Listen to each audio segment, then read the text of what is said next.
Is this a terrorist attack? I mean, I guess, yeah, I killed an MP. Terrorist Ali Harbi Ali is found guilty of murdering Conservative MP David Amess. A very good morning. It's 6 o'clock on Tuesday, the 12th of April. This is Breakfast on GB News, today with Stephen and Rosie. We are live across the UK, on your TV, on your radio and online. Now, here's what's leading the news this morning. The man who assassinated the Conservative MP, David Amess, has been found guilty of murder and plotting attacks on other politicians, including Ministers Dominic Raab and Michael Gove. How did he slip through the government's anti-radicalisation scheme? The Foreign Secretary Liz Truss has said she's working urgently with partners to verify the details of a possible chemical attack in Ukraine amid reports that a toxic substance was dropped from a Russian drone in the city of Mariupol. Police make dozens of arrests of Extinction Rebellion protesters after they blocked bridges in London yesterday. Demonstrations continue this week with concerns that it will exacerbate Easter travel chaos. And with the cost of living crisis continuing to bite, could we see a return to growing our own food? Our reporter, Doogie Beattie, is down on the allotment. I'm looking forward to that. You can join in with any of our discussions. You can email gbviews@gbnews.uk. Or you can tweet us, of course, at GBNews.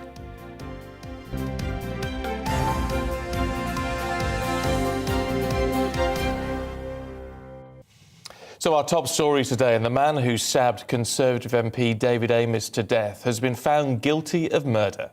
Ali Harbi Ali was convicted of killing the veteran MP, an act he carried out in October of last year. Now, the jury just took 18 minutes to decide its verdict. Now, he was also convicted of plotting to kill other high-profile members of Parliament, including the Deputy Prime Minister Dominic Raab, the Levelling Up Secretary Michael Gove and Defence Secretary Ben Wallace, as well as the Labour leader Sir Keir Starmer. Ali had previously been cleared by the government's Prevent scheme, and there's reporting in The Guardian that understands he was being radicalised at the same time it was deemed that he wasn't a significant danger. The 26-year-old told the jury he killed Sir David because he was amongst the MPs who voted in favour of the bombing of Syria in 2014 and 2015. He added that he did it to send a message to other MPs. Well, joining us in the studio now is the former head of the National Counter-Terrorism Security Office, Chris Phillips. Thank you very much for joining us. One of the real concerns is the language being used to describe Ali Harbi Ali is that he was a homegrown terrorist, radicalised at home, exacerbated by then being in the pandemic, downloading documents onto his computer. And this happened when there already had been alarms raised about him. Good morning, Rosie. Yes, absolutely. I mean, he's an ideal example of someone that's been radicalised at home. You're right, he's been putting things on his computer and he's built himself up into a rage that he decided to go and commit a terrorist attack. This is not unusual. I think there's a lot of people in the country like that, and that's the big concern. I mean, there's criticism, and understandably so, of the Prevent strategy, which is meant to focus on people like this and obviously try to prevent them committing these sort of crimes.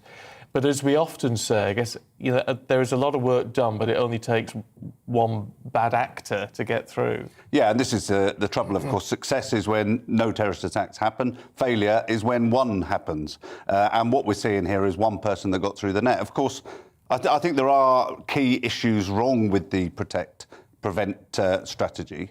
But I think the strategy's right, but I think the tactics are probably not good enough. OK, so what needs to change? Well, at the moment, it's social worker-led, as an example, and I think it's too easy to believe someone that they're not. You know, that if you ask someone if they're a terrorist or not, and they say no, you can't just walk away from that. You've got to keep going. You've got to keep the investigation going. How do you identify the warning signs, though? Because he wasn't posting his views on social media. He was actually quite private about them. But yet this is someone who, for about 5 years, for a long period of that time, was wandering around with a knife with him in case there was the opportunity to commit one of these acts. And this is the key issue that I think police social workers have, is that if you don't exhibit the signs, the outward signs, that you are going to do something really bad, then perhaps you get put to the back of the list. And there are literally hundreds of people on this Prevent strategy. There's thousands of people that are of concern to the police. So they have to risk assess who is the most likely person to commit a terrorist attack at any given time.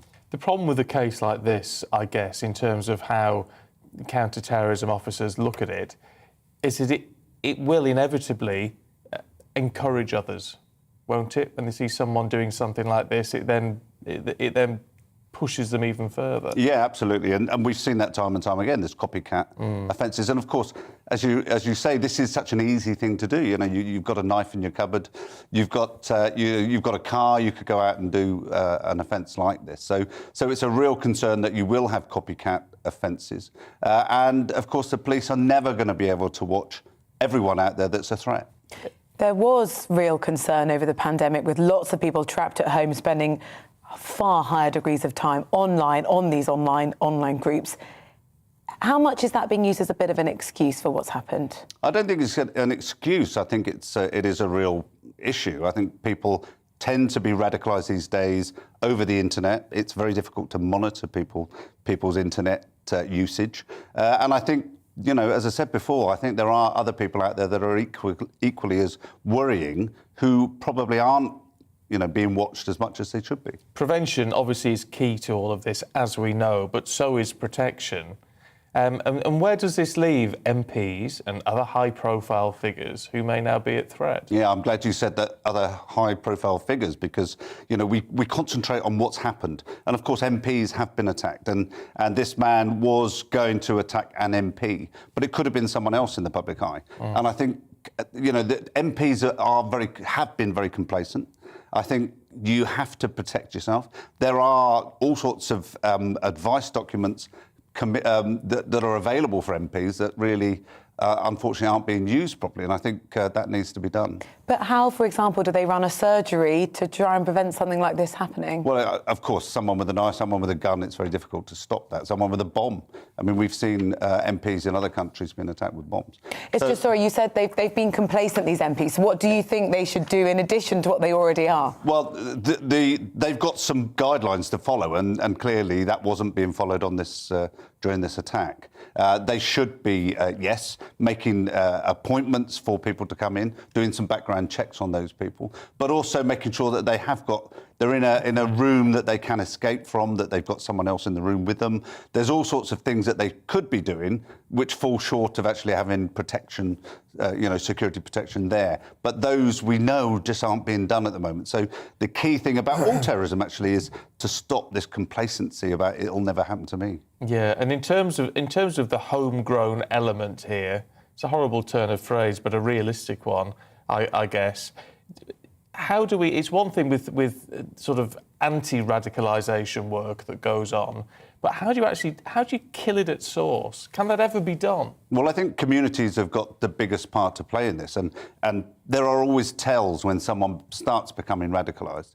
And those need to be reported to the police, the social services, and then there needs to be a really good, defined set of actions that go forward then to take this person and to make sure they don't become further radicalised, to go further down that line. And I think that the thing is, the strategy is probably right, the tactics are not right, and tactics come from having enough people to do the job, the right people that don't just believe someone that says, I'm no longer a terrorist. So I think that all this needs to be improved on.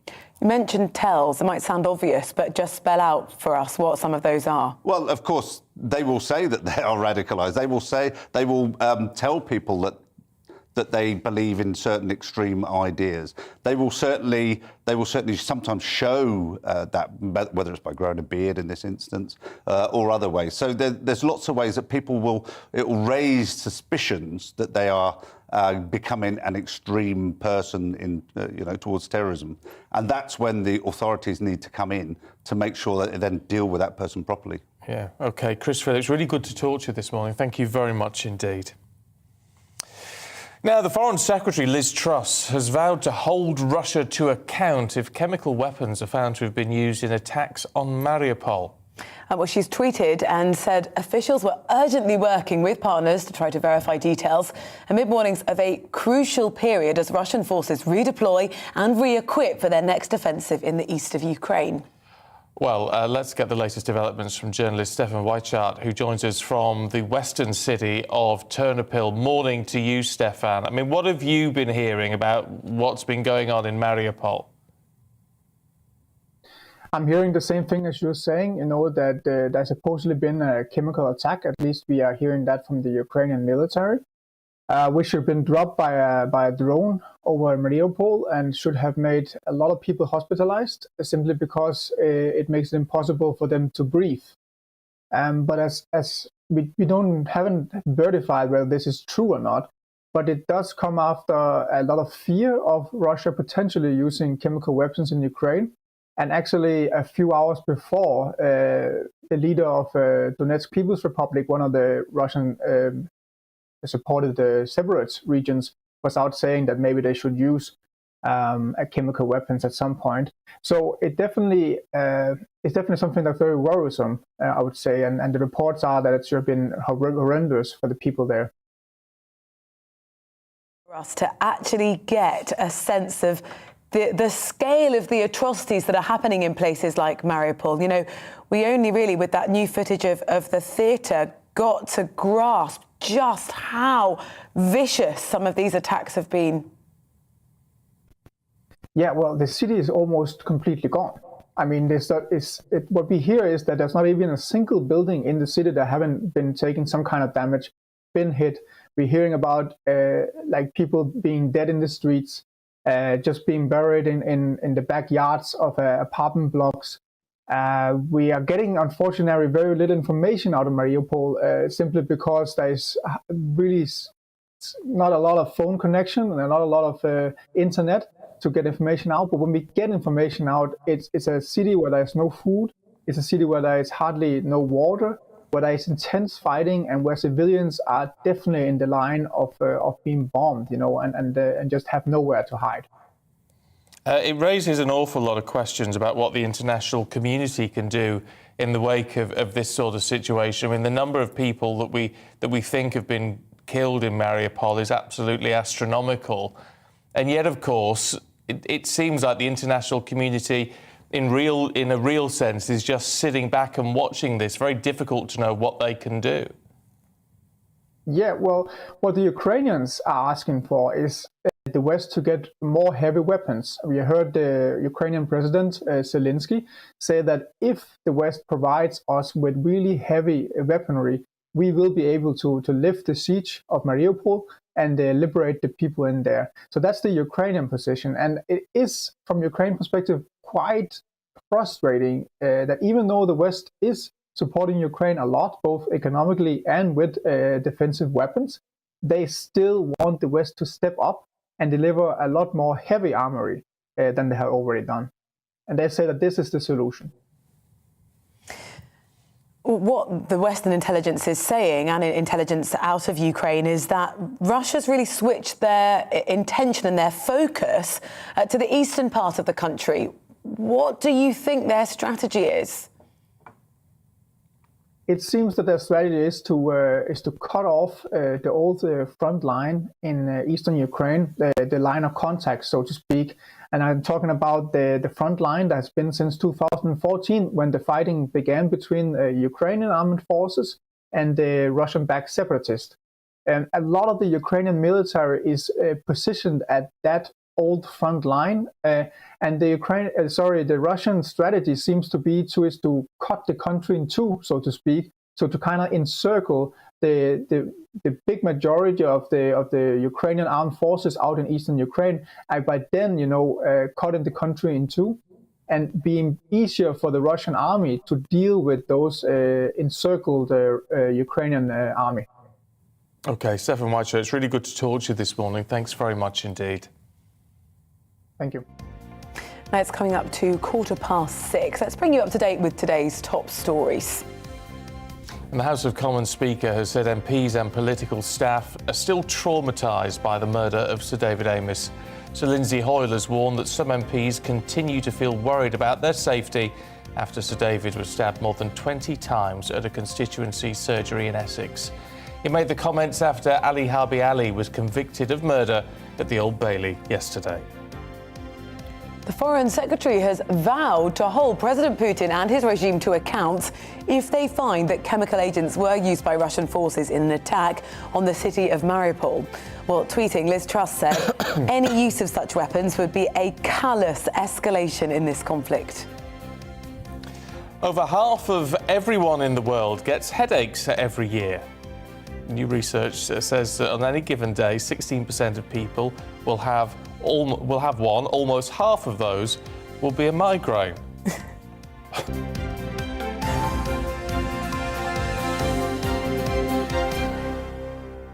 It's not a huge surprise. I don't know. I think I have a wouldn't headache call it once a breaking week. news. What's Yeah. your average headache per month? I actually don't really suffer from headaches Don't very you? often. You're in the lucky 50% of the worldwide population. Get the odd one every now and then. My mum is always having headaches. She pops paracetamol like you wouldn't believe. Oh no, that's not wise. No, like sweeties. But anyway, no, I'm not a big headache sufferer. If you are, it's us laughing about it, but it actually can be awful. It can. I get migraines. Do you? Sometimes you really think there are many things you'd prepare to entertain that would be better than a migraine. They are brutal, particularly when you can't see and you just you're totally conked out. Should we talk about something a bit more positive than our sort of paracetamol and Well, I don't know if this ibuprofen is taking? positive. I don't know if it is positive. 'Cause Why? it's people missing out. It's a story that's in the Mirror. Pastimes. What were your sort of childhood hobbies? Well, I used to do things like at Halloween and things, you go bobbing for apples and all that sort of thing. Have you ever done that? Yeah, I have. But apparently kids today, not following in their grandmother's footsteps, 91% have never played the classic childhood game. It seems like a lot of modern kids apparently aren't doing maybe more the traditional fun. But some of them, I'm not sure. Looking for worms in the garden. Oh, yeah, that was always fun. Piggy in the middle. I don't even really quite know how you play that game. Pig in the middle. You just basically have two tall people and a little one in the middle and you pick on them. That's basically it. Really, it's good that one's fallen out of fashion. Leapfrog, we're not playing that anymore. Conkers, and another game, Conkers, where the rules seem to be open to interpretation. Oh, yeah, but Conkers is great. How could you not play Conkers? I mean, that's a classic. But also Rounders. 71% haven't played Rounders. 72% haven't played Pooh Sticks. Maybe that's an age thing, because a lot of the young people in our office this morning got very confused over that one. But that was always great. We always did that. Because I missed that conversation this morning. This is sad. 33% of kids haven't gone on a bike ride. Oh, that's awful, isn't it? No, that's got to be a mainstay of the normal weekend. But within all this, I have to say, I'd never heard of grandmother's footsteps. I think that's the one where you creep up behind someone. Oh, right. And you're not supposed to be heard. Right. Never heard of that one. But I think that the essence of the story is basically saying, apparently it's called What's the Time, Mr. Wolf now, from producers who have much younger children, who have probably got a bit more current experience. But gaming's taking over, it seems to be the sentiment of the piece. I think that's probably true, isn't it? But especially when they're little, flying a kite, 60% have never flown a kite. No. Did you have a kite? Oh, yeah, loved having a kite. What colour was it? Oh, well, no, well, you got... I mean, they never lasted very long. Oh. It was only cheap things. Oh, I don't know. I'm one of the 60% Have you never who've never done it. No. But there's a song about that, ladies and gentlemen, isn't there? I shall sing it to Rosie in the break, so she'll know. No, flying a kite's amazing. It's really fun. Why is it a pastime? I don't know.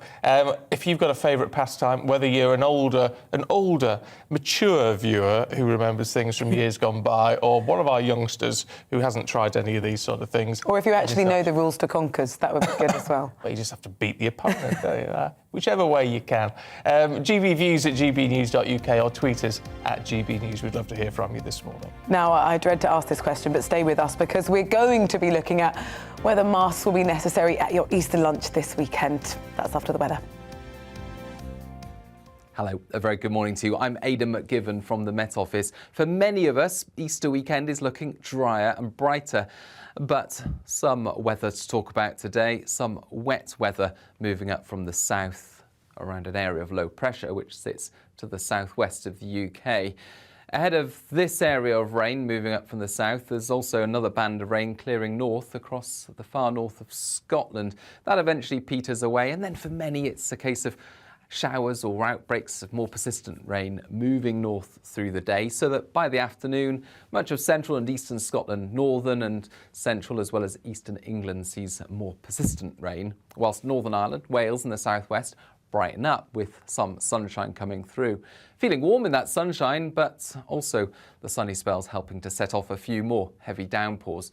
But it will feel cold, I think, for the east coast of Scotland, 8 Celsius with an onshore wind here, and perhaps the far northeast of England.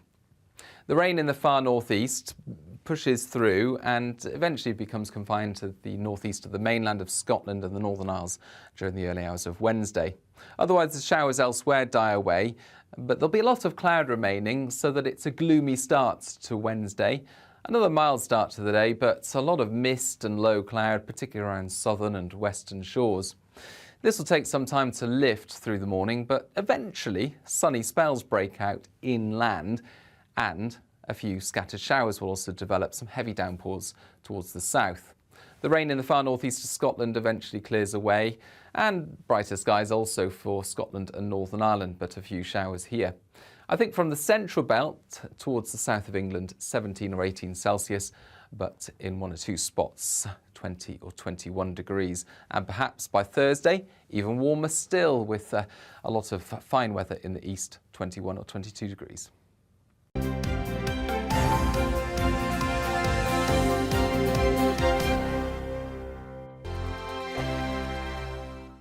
Hello, I'm Michelle Dewberry, and you can join me every weekday 6 till 7 on Jubes and Kerr. Me and my panel will get stuck right into the day's events, and I can tell you, in fact, I can warn you, expect some robust debate, some strong opinions and perspectives from both sides of the fence. It's about you at home as well. I love to read out all of your comments, or at least as many as I can. So join me, Michelle Dewberry, Monday to Friday, 6 till 7 on Jubes and Kerr. On radio, they call it the drive time slot, 4 p.m. until 6 p.m. as listeners head home. It's that part of the schedule when the dust of the day's events begin to clarify, and we try to make sense of it for you. Brazier is drive time for radio and TV. It's fast, it's punchy, it's opinionated, there's a Brazier angle and a little bit of levity. That's the question. That's 2 questions, actually. That's Brazier, Monday to Thursday, 4 till 6 on GB News. Hello, I'm Patrick Christie's. And I'm Mercy Moroki. Make sure that you join us Monday to Thursday, 10 a.m. until midday, right here on GB News for To The Point.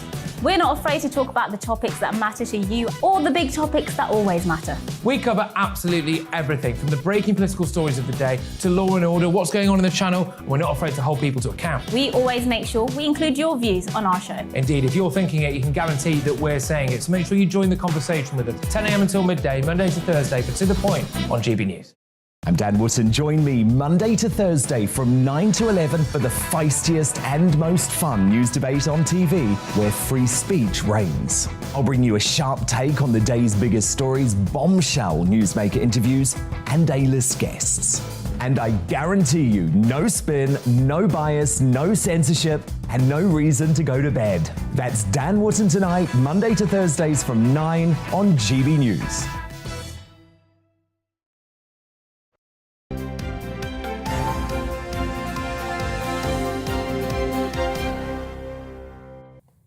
Good morning, welcome back. You're watching and you're listening to Breakfast with Stephen and Rosie on GB News. Yeah, live across the UK on your TV and your radio and online. I have to say, we're just talking about, you know, sort of grandmother's footsteps, poo sticks, conkers, all the piggy in the middle, all these sort of childhood games that all seem to have disappeared and gone out of fashion.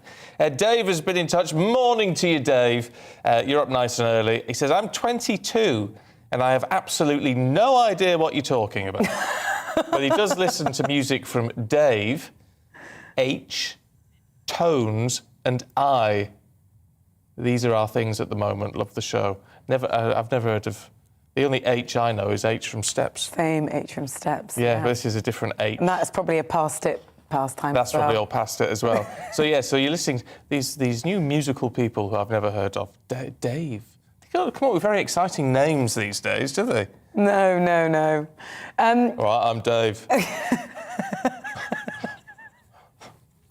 That's just weird.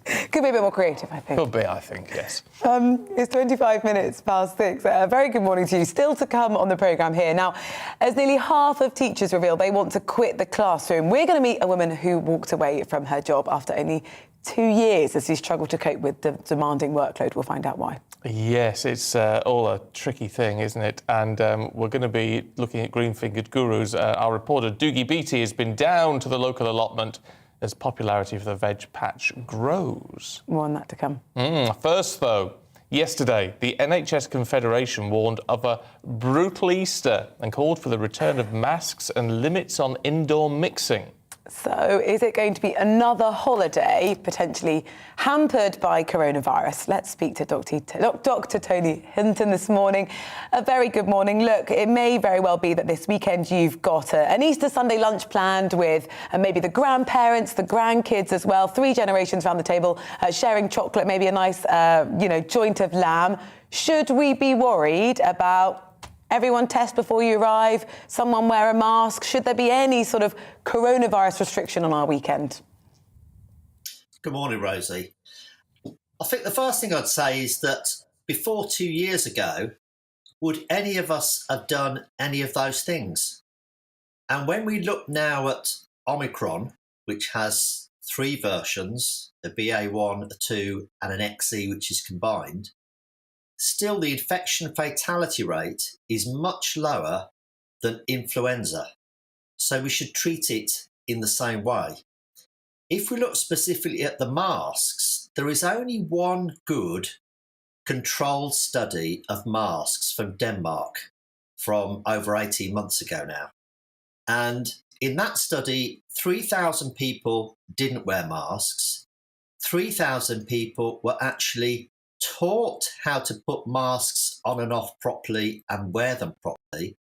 And they were given a fresh set of medical grade masks each day and told to change them every 4 hours, which is what none of us do anyway. And in that study, the masks made absolutely no difference. This doesn't spread through people breathing through the mask.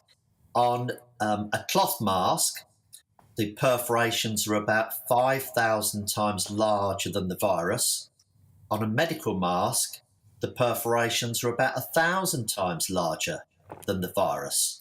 So it's completely illogical to think a mask will stop spread of COVID. It spreads by aerosols just in the air. But it is now such a mild disease, we have to treat it as such. And I think the government is quite right that we have to learn to live with it. So people should enjoy their Easter. Doctor, why do we think then that there is this concern being raised about what might happen over Easter with lots of people getting together? I mean, clearly, it seems inevitable that it will see a bump in the numbers, a bump in the infections. But if that's nothing to really worry about at the moment, why is it causing so much concern? I think some people have got into a mindset that they are just continually concerned about this. Let's just have a look at what's happening in China. They're still supposedly going for their zero COVID policy. And you look at the terrible things that are happening in Shanghai. 26 million people locked into their apartments for over 2 weeks now, running out of food and water. Their children being taken away from them if they test positive, and their pets, dogs and cats, being killed in case their pets spread COVID. Is that what we want to see in the UK? I would prefer to live with this virus. There are at least 4 other coronaviruses that regularly come round each autumn and winter and are one of the things that give us the common cold. And this is also a coronavirus, this COVID, this Omicron, and that will be a 5th. And it will come round at certain times. It will affect people less and less as more and more people get immune, and it will gradually just become like a common cold. Well, we have to learn to live with it. Well, let's hope that happens sooner rather than later, because then we can just get on with lives properly. Dr. Tony Hinton, good to talk to you this morning. Thank you. Pleasure. Now it's 6:30. Don't go anywhere. We're going to be taking a look at the newspapers with Chris Abacusi and Emma Wolf as travel chaos, that's actually going to be the thing that really hampers Easter probably, continues to dominate the front pages. See you in a second.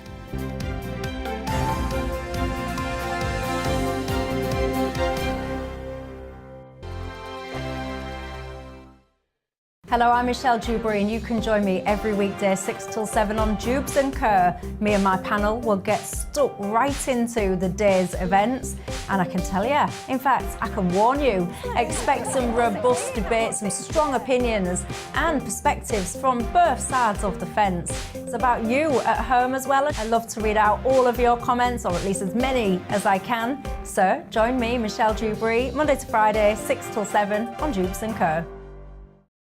On radio, they call it the drive time slot, 4 p.m. until 6 p.m.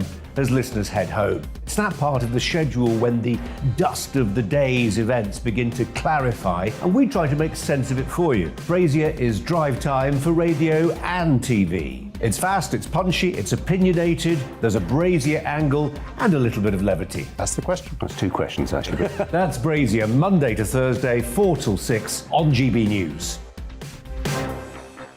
Hello, I'm Patrick Christie's. And I'm Mercy Moroki. Make sure that you join us Monday to Thursday, 10 a.m. until midday, right here on GB News for To The Point. We're not afraid to talk about the topics that matter to you or the big topics that always matter. We cover absolutely everything, from the breaking political stories of the day to law and order, what's going on in the channel. We're not afraid to hold people to account. We always make sure we include your views on our show. Indeed, if you're thinking it, you can guarantee that we're saying it. So make sure you join the conversation with us, 10 a.m. until midday, Monday to Thursday for To The Point on GB News. I'm Dan Wootton. Join me Monday to Thursday from 9 to 11 for the feistiest and most fun news debate on TV, where free speech reigns. I'll bring you a sharp take on the day's biggest stories, bombshell newsmaker interviews, and A-list guests.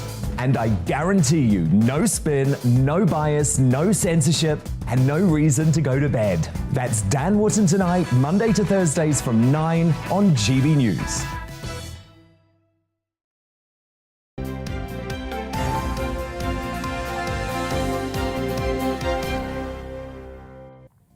Good morning, welcome back. 6:32. Let's bring you up to date with the day's big stories.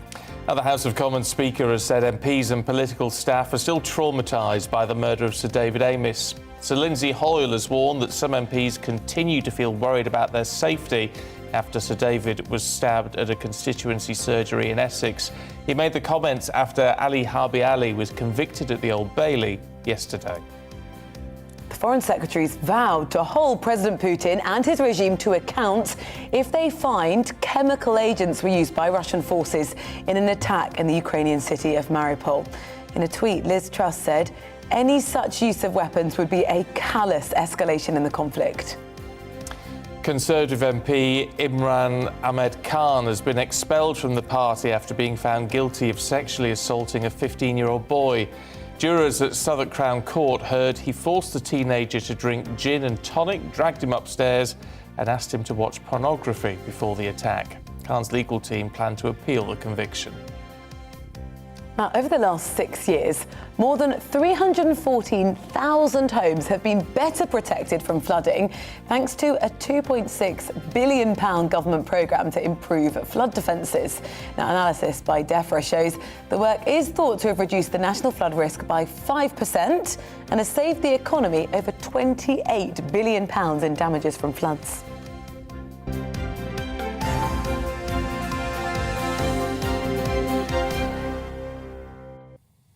Well, let's go through the papers for you this morning. And joining us today, writer and journalist Emma Wolfe and legendary Olympian Chris Akabusi. Good to see you both this morning.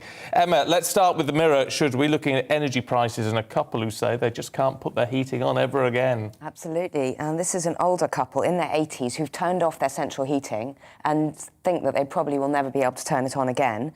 They've got coats on their bed to keep themselves warm. They're boiling up hot water bottles rather than being able to switch on the radiators. And they just say that Rishi Sunak has absolutely no idea what people are suffering. The man is 83, I think, and is considering going back to work in order to make just to make ends meet. Their bills have apparently gone from £110 a month to nearly £300, and they're feeling absolutely desperate. And they're saying, you know, the point about this isn't working people. This is ordinary people across the UK who are facing these kind of energy hikes. I mean, this is the problem, Chris, isn't it? When we talk about the energy crisis, and everyone is feeling the pinch, but it's when you have these people, and a lot of them happen to be pensioners, just because of the way the income works out, they just have not got the money to spend on this. No, exactly right. And, following on, there's another paper, The Express, is talking about the pensioners in particular, and that they've got a £5 a week increase, but actually it's going to leave them £893 short per annum. And, they are having to think about, OK, restricting my foods, none of the niceties, a few biscuits less, turning off the heating now, but then, of course, they're going to have to put it back on again come October next year. When there could well be there's going to be another change in the price cap. Absolutely that. Petrol's going up, and it's not going to come down anytime soon. And so you've got these people who've invested in the country, worked hard in the country, getting into their silver autumn years, and are really struggling. And this, again, I know Rishi Sunak we'll be talking to Rishi Sunak, but this is going to be his opportunity to actually show what sort of magic he can do. Because through COVID, looked after the vulnerable. This wasn't Sunak, but 2008 looked after the bankers. Right here, right now, we've got to look after our octogenarians, people who are in their 70s and 80s, who've invested in the country, built our country, thought that in their golden years we'd be looking after them, and all of this now is on top of them. So it's a real struggle. I've got no magic bullets here, but Richard Sunak really does need to think about what he's going to do for these people. How is this possible that in 2022 in the UK we're talking about literally heating the human rather than the home, that people cannot put their radiators on? It's not just pensioners, it's working families. Yes. It's people with kids who literally are going around the supermarkets trying to save 50p here, £1 here, because these bills, as you say, that energy price cap could be going up again by another £500. Yeah. You say, how can we be in this situation? Well, it's the perfect storm, isn't it? It's everything which is, because obviously it's not just the UK. I mean, this is happening right across the world. Across the world, yeah. But, it's one thing I've noticed. I've sort of not really recovered. I'm OK. I won't be so challenged with my heating. But global financial crisis 2008, which is a long time ago now, but that still resonates in my mind. The collapse of the banking system in 2008, and then austerity measures. For me, it's like we've never recovered. It's just been on one downward spiral. I'm sure many people have made some massive money out of the last 12 years, but it's just been one downward spiral from the GFC 2008, the emergency measures, and then all this quantitative easing, and now we've got a war in Ukraine and energy crisis. It's just one thing after another, where we get to a stage now in 2022 where people have to decide between heating and eating.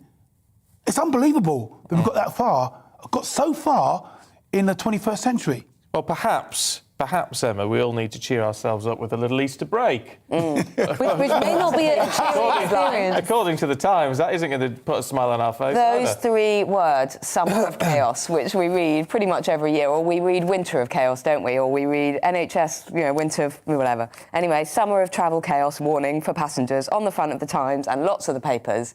Basically, this is COVID shortages, staff shortages due to COVID illnesses, but also a massive backlog of security clearance for new staff that they're trying to clear. I think it's up to 12,000 potential employees, and this is just Heathrow alone. The process apparently has been cripplingly slow to clear all these new staff who are going to help us get through airports over the summer. But also this weekend, anyone who is hoping to get away for the Easter break is going to be facing, I've heard from loads of friends who've been facing flight delays, flight cancellations. And very short notice cancellations. Very short notice. Stories like this, does it put you off thinking I'm not even going to book something? Yeah. 100%. 100%. I'm going to wait for the whole year, get it all over and done with. Let's get the processes, procedures, systems in place, qualified personnel who are going to be able to do an effective and efficient job. Why would I risk finding out that you're going to stand in the queue for 3 hours and that doesn't work, this doesn't work? It just doesn't make sense. And then add to that the idea that potentially our Prime Minister won't rule out another lockdown. And so, look. So in your mind, this has actually significantly hampered confidence in the travel industry? 100%. Yeah, 100%. Why would you bother? What I don't understand with all of this is the fact that a lot of it, as you said there, down to COVID. Well, if we get COVID now, you don't have to you know, as long as you feel all right with it, if you're ill, you're ill. But if you've just got COVID and you feel all right, you can still go to work, you can still go out. So why are so many people off with it? But should airlines have the people they know that have got coronavirus, let's say, on the security belt, sending people through? Well, and also, would you mind? Think back, Chris, a few months ago, we thought the end of restrictions, people looked ahead and they thought, you know what, Easter will be a lovely time. We'll just have, you know, a week away in Spain or something like that. So people did book, they did plan a holiday. The travel industry was, you know, champing at the bit to get back on their feet again. This is what's so crazy, is that this hasn't been planned for. I suppose you can't, you know that there's going to be huge staff shortages due to COVID. And, I mean, there are a lot of staff off. Maybe they are feeling really rotten with it. Well, maybe. Yeah.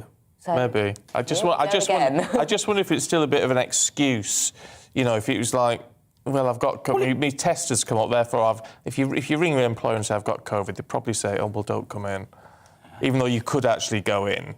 Well, yeah, look... But should you go in? I don't know. I don't think you should, no. I think if you've got COVID, you stay at home. Well, if you're working for yourself and Rich isn't giving you bags of dollars to stay at home, you're going to work. Yeah. The reality is, unless you are flawed, you are going to work. Yeah. Why would you not go to work for what is now downgraded to...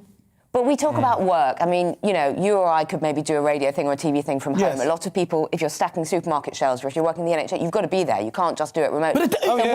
Work is a moving... But they're definitely going to go, aren't they? So if you're stacking shelves and we've just talked now about cost of living crisis, energy crisis, you're not going to go, you know what, I'll take 3 weeks off and I won't... You're going to go to work. You know, I've got my wife, traditional, but I've got my wife, I've got my kids, I've got to support them, I've got to look after them. I'm going to work. Yeah, I think we should be getting back to that point, really. Chris, can I ask you about the Rishi situation? It's in the Star and in a lot of the papers. Yes. Because I always find your take on these sort of things, I always find slightly... You look at things from a different angle. What do you make of this? Because I mean, they're talking about sleaze, sleaze allegations now, but I mean, the main thrust of this is that he hasn't actually done anything wrong. Exactly. I mean, look, basically now for Richie, he's got to put some very strong breeches on because what he's finding himself now is in the eye of the storm where he's a bona fide candidate or was a bona fide candidate for the top job, the top job, and the old Fleet Street are after him and seeing what his metal's like. And a couple of times he's been very bristly. You know, he's not been relaxed and comfortable.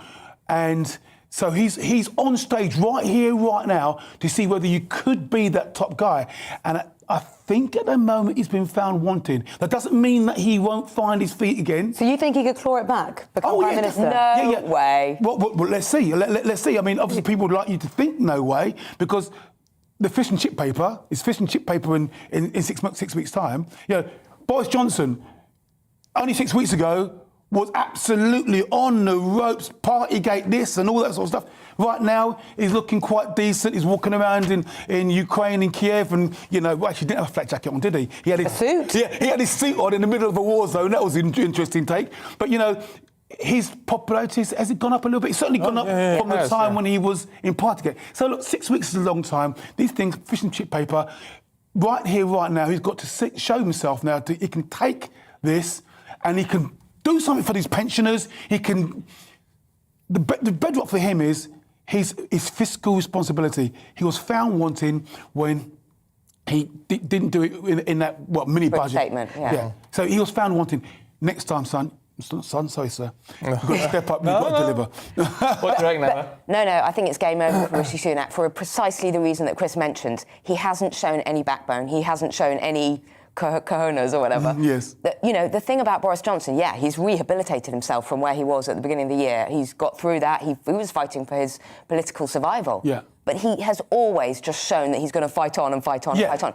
Rishi Sunak has had 1 week of bad headlines and he's crumbled. Yeah. Oh, they're smearing me. Oh, it's a leak this, it's a leak that. He has shown that he doesn't have the backbone to put up. You've got to take a lot of flack if you're in the public eye. Yeah. If you're Prime Minister, there's going to be things that come out about your family, about your wife. He's moving his furniture out of number 11. I know he didn't live there very much, but he is not strong enough to withstand the But diamonds are honed in the heat of the He'll be in you California. never know. This could be in California running Facebook very soon. This could be the finest fire. Clegg, and he could be glowing and glittering. And in a year's time, they'll go, Emma, I told you, I'm PM. You never know. Back You for when that never know. happens. Look, really good to see you both this morning. Chris, Emma, thank you. We'll catch up with you a little bit later on, of course. Right now it's 6:45. Let's bring you up to date with the day's top stories. And the House of Commons Speaker has said MPs and political staff still remain traumatised by the murder of the MP Sir David Amess. Sir Lindsay Hoyle has warned that some MPs continue to feel worried about their safety after Sir David was stabbed more than 20 times at a constituency surgery in Essex. Well, the Speaker made the comments after Ali Harbi Ali was convicted at the Old Bailey yesterday. The study suggests people are now more worried about their finances than they are about catching COVID. Nearly half of those asked by researchers at University College London say they don't feel in control of their money because of the rising cost of living, while only a third are concerned about getting coronavirus. Meghan, the Duchess of Sussex, is going to join Prince Harry at the Invictus Games in the Netherlands this weekend. A spokesperson for the couple confirmed she'll be at the international competition in The Hague for the first few days. Well, Harry and Meghan missed the Duke of Edinburgh's memorial service last month.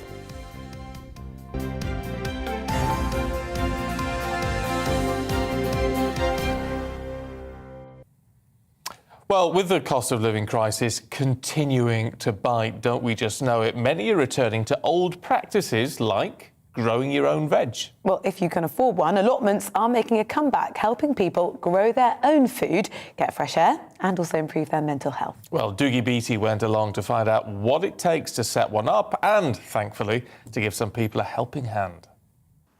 Britain's rebuilding programme from the 40s to the 60s saw high-rise living become the norm. Food shortages and high prices meant allotments supplied by the councils would help feed the nation. Places such as this went from necessity in the 40s to hobby in the 90s. The arrival of highly processed food meant everyday costs went down. The need for make, do and mend and grow your own was no longer necessary. Councils sold much of these areas off for development, but now they're having a revival. John Reid says it's about much more than food. The main aim is fun and a bit of fellowship with my son when he has time. He's a busy man. So we've planted, last year we had a crop of strawberries, raspberries, rhubarb, peas, broad beans, potatoes. Many hands make light work, and Emma Wallace says getting others involved is the way forward. Well, I bought a shed in the January sales and see, I really back myself. This is the problem. I think I'll be able to put up that shed no problem on my own. And then, of course, it arrived in February and it was very windy. It sat here for a month and a half and I just struggled to get it up myself. So I've called in a few favours from a few friends, and my lovely boyfriend is here today to help put up the shed. So definitely a slow process, but my uncle always said that gardening was believing in tomorrow, and I always thought that was a really nice sentiment, sort of, you know, you're slowly planning the future but also enjoying the moment. Even in this tranquil setting, the protocol is having an effect, and Aaron Gibson is frustrated at the availability of seed. I used to get my wee plants, some of the wee plants from England, and which we can't get now, and seeds is very hard to get as well. Like I've waited 3 weeks there on pea seeds coming back in again to the shops. They're just not getting them in. Sisters Margaret and Sharon are on their second year and say it was hard at the start, but it's an excellent weekend activity. We struggled big time, but we really enjoyed it, honestly. From the top of the allotment right down, it was just like a field. Oh, we love it every Saturday. It keeps us away from shops and all sorts. With food prices continuing to rise, allotments may well be the answer to seeing those green shoots of recovery. Growing your own food brings its own rewards, but it takes time, patience and a little bit of help. Doogie Beattie, GBNews, County Down. Oh, now it can't beat a bit of fresh veg, I have to say. Lovely stuff. Now, are you like me? Do you look back at your youth and remember teachers with particular fondness. I speak to some of mine occasionally. Do you? I spoke to Miss Rainbow a little while ago. I spoke to Miss Rainbow. Yeah. I don't know a Rainbow family. Yeah, Miss Rainbow. Yeah. Actually called Miss Rainbow. Actually called Miss Rainbow, Shirley Rainbow. Really? I rang her up. I've dug her out, rang her up, and I had my old secondary head actually only a couple of weeks ago, Mr. Turner, just to say hello. Were you a total Lovely. goody two shoes at school? I don't know that. My mum. I don't is think a it's teacher, the school so you always rebels behave who yourself. are still in touch with the teachers.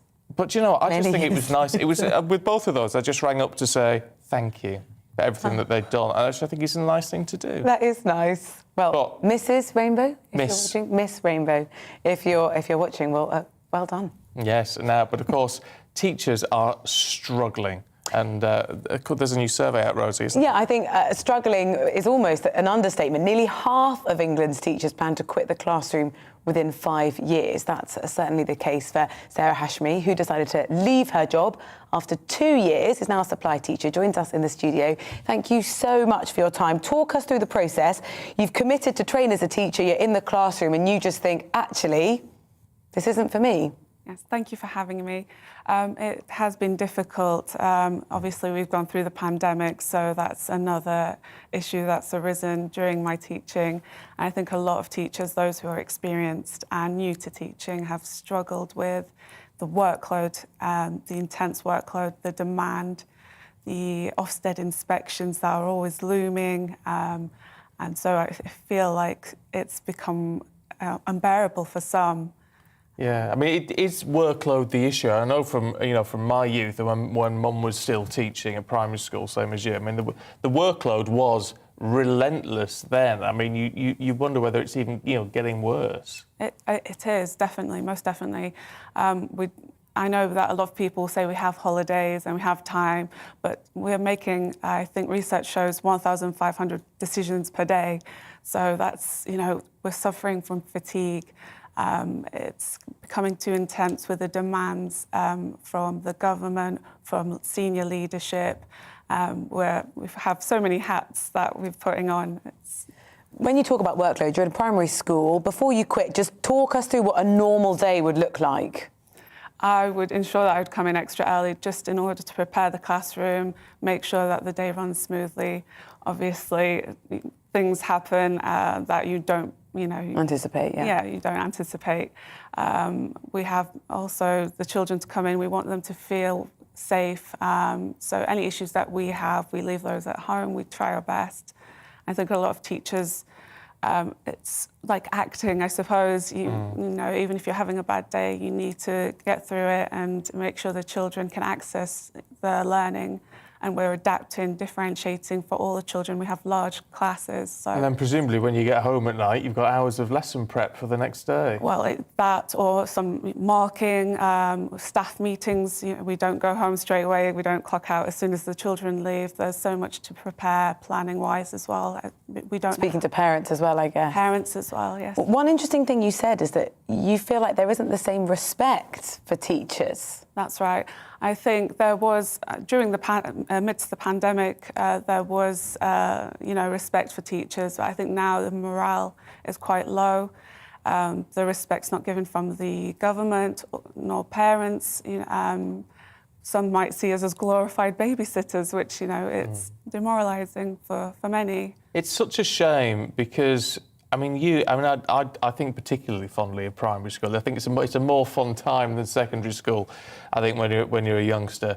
But you shape lives so much. I mean, that's so crucial in a child's development. It really is, and if we don't have those people in this profession doing that, then it's quite worrying, and that's why teachers get into it. If you ask the majority of them, is to make a difference for the children, and you're helping the, create future leaders. And yeah. Oh no, you absolutely are. Look, Miss Hashimi, it's really good to see you, and I hope. I mean, the supply work's going on, I know, but I hope maybe at some point you can get back into full time, should you want to do so. But it's really good to talk to you. Thank you very much indeed.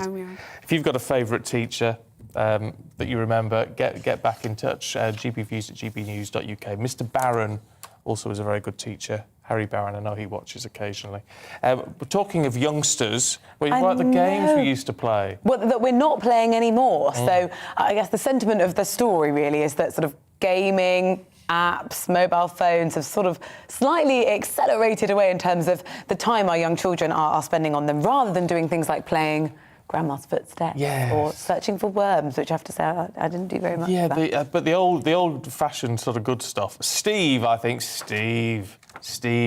you may have been a little bit of a scoundrel, because the old games he kicks off with knock and run. that was a troublemaker's game, that one. Football in the street with the street lights on. Sabutio, building go-karts, hide and seek, I Spy.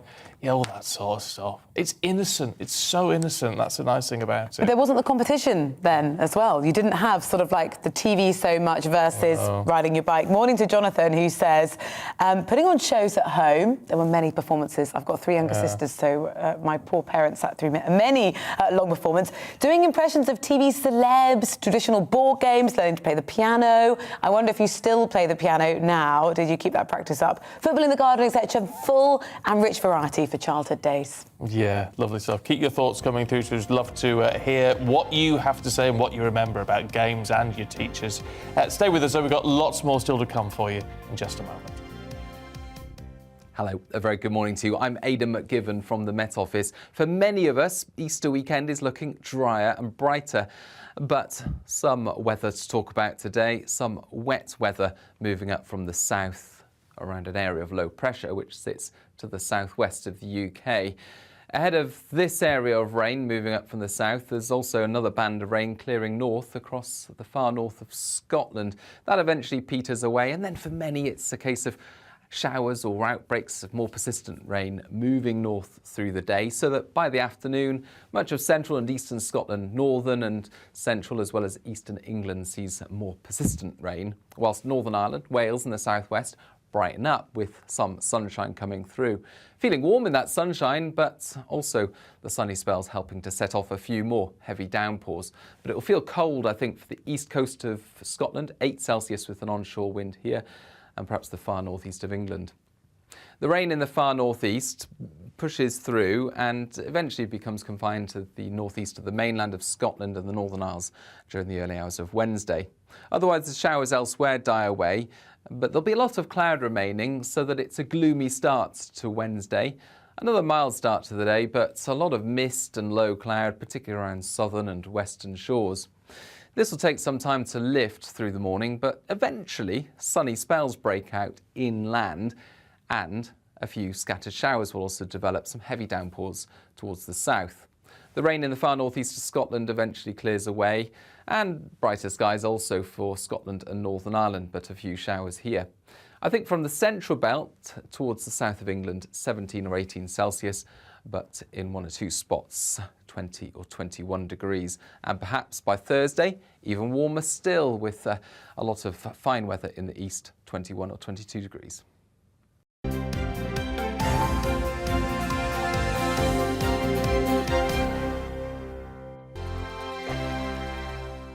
Hello, I'm Michelle Dewberry, and you can join me every weekday 6 till 7 on Jubes and Kerr. Me and my panel will get stuck right into the day's events, and I can tell you, in fact, I can warn you, expect some robust debate, some strong opinions and perspectives from both sides of the fence. It's about you at home as well. I love to read out all of your comments, or at least as many as I can. So join me, Michelle Dewberry, Monday to Friday, 6 till 7 on Jubes and Kerr. On radio, they call it the drive time slot, 4 p.m. until 6 p.m. as listeners head home. It's that part of the schedule when the dust of the day's events begin to clarify, and we try to make sense of it for you. Brazier is drive time for radio and TV. It's fast, it's punchy, it's opinionated, there's a Brazier angle and a little bit of levity. That's the question. That's 2 questions, actually. That's Brazier, Monday to Thursday, 4 till 6 on GB Hello, I'm Patrick Christie's. And I'm Mercy Moroki. Make sure that you join us Monday to Thursday, 10 a.m. until midday, right here on GB News for To The Point. We're not afraid to talk about the topics that matter to you or the big topics that always matter. We cover absolutely everything, from the breaking political stories of the day to law and order, what's going on in the channel. We're not afraid to hold people to account. We always make sure we include your views on our show. Indeed, if you're thinking it, you can guarantee that we're saying it. So make sure you join the conversation with us 10 a.m. until midday, Monday to Thursday, but to the point on GB News. I'm Dan Wootton. Join me Monday to Thursday from 9 to 11 for the feistiest and most fun news debate on TV, where free speech reigns. I'll bring you a sharp take on the day's biggest stories, bombshell newsmaker interviews, and A-list guests. And I guarantee you, no spin, no bias, no censorship, and no reason to go to bed. That's Dan Wootton tonight, Monday to Thursdays from 9 on GB News.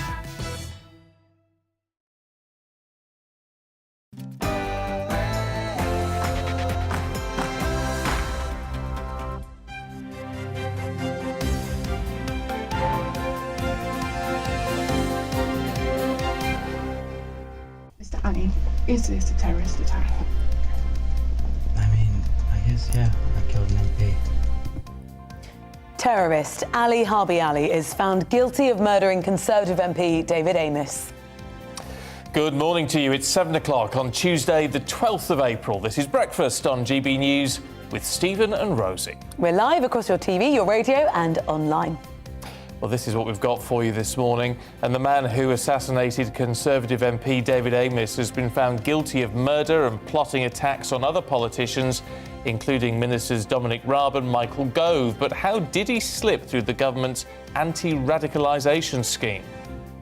The Foreign Secretary Liz Truss has said she's working urgently with partners to verify the details of a possible chemical attack in Ukraine, amid reports a toxic substance was dropped from a Russian drone in the Ukrainian city of Mariupol. Police makes dozens of arrests of Extinction Rebellion protesters after they blocked bridges in London yesterday. Demonstrations continue this week with concerns it's going to exacerbate the Easter travel chaos.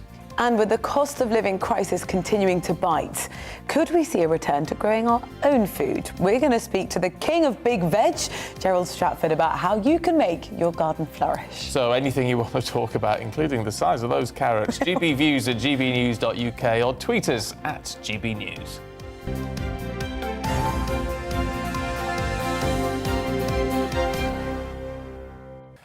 Well, our main news today, and the man who stabbed the Conservative MP David Amess to death has been found guilty of murder.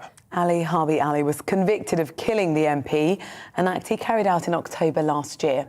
The jury took just 18 minutes to unanimously decide its verdict. Well, he was also convicted of plotting to kill other high-profile members of Parliament, including Deputy Prime Minister Dominic Raab, Levelling Up Secretary Michael Gove and the Defence Secretary Ben Wallace, as well as Labour leader Sir Keir Starmer. Ali had previously been cleared by the government's Prevent scheme. Well, the 26-year-old told the jury he killed Sir David because he was amongst MPs who voted in favour of the bombing of Syria in 2014 and 15. He added that he did it to send a message to other MPs. Well, criminal barrister Michael Volkan is here with us now in the studio. Thank you very much for joining us. What was your perspective of hearing about how that trial unfolded yesterday? That was a man who showed no remorse, who is proud of what he's done. We rarely expect defendants to show remorse in advance of the verdict. If they're contesting the trial, obviously they think they have a defence.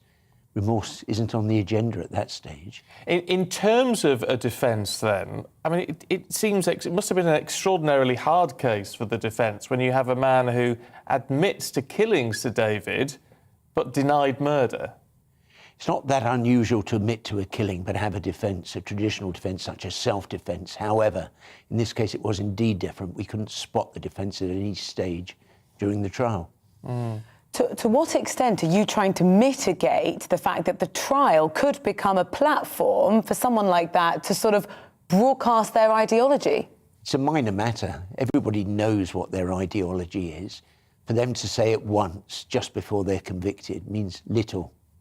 When it comes to, I mean, obviously we're not talking about this case specifically, but when it comes to meeting a client, I mean, obviously it is very important in our system that everyone has the chance to a fair trial and everyone can be defended.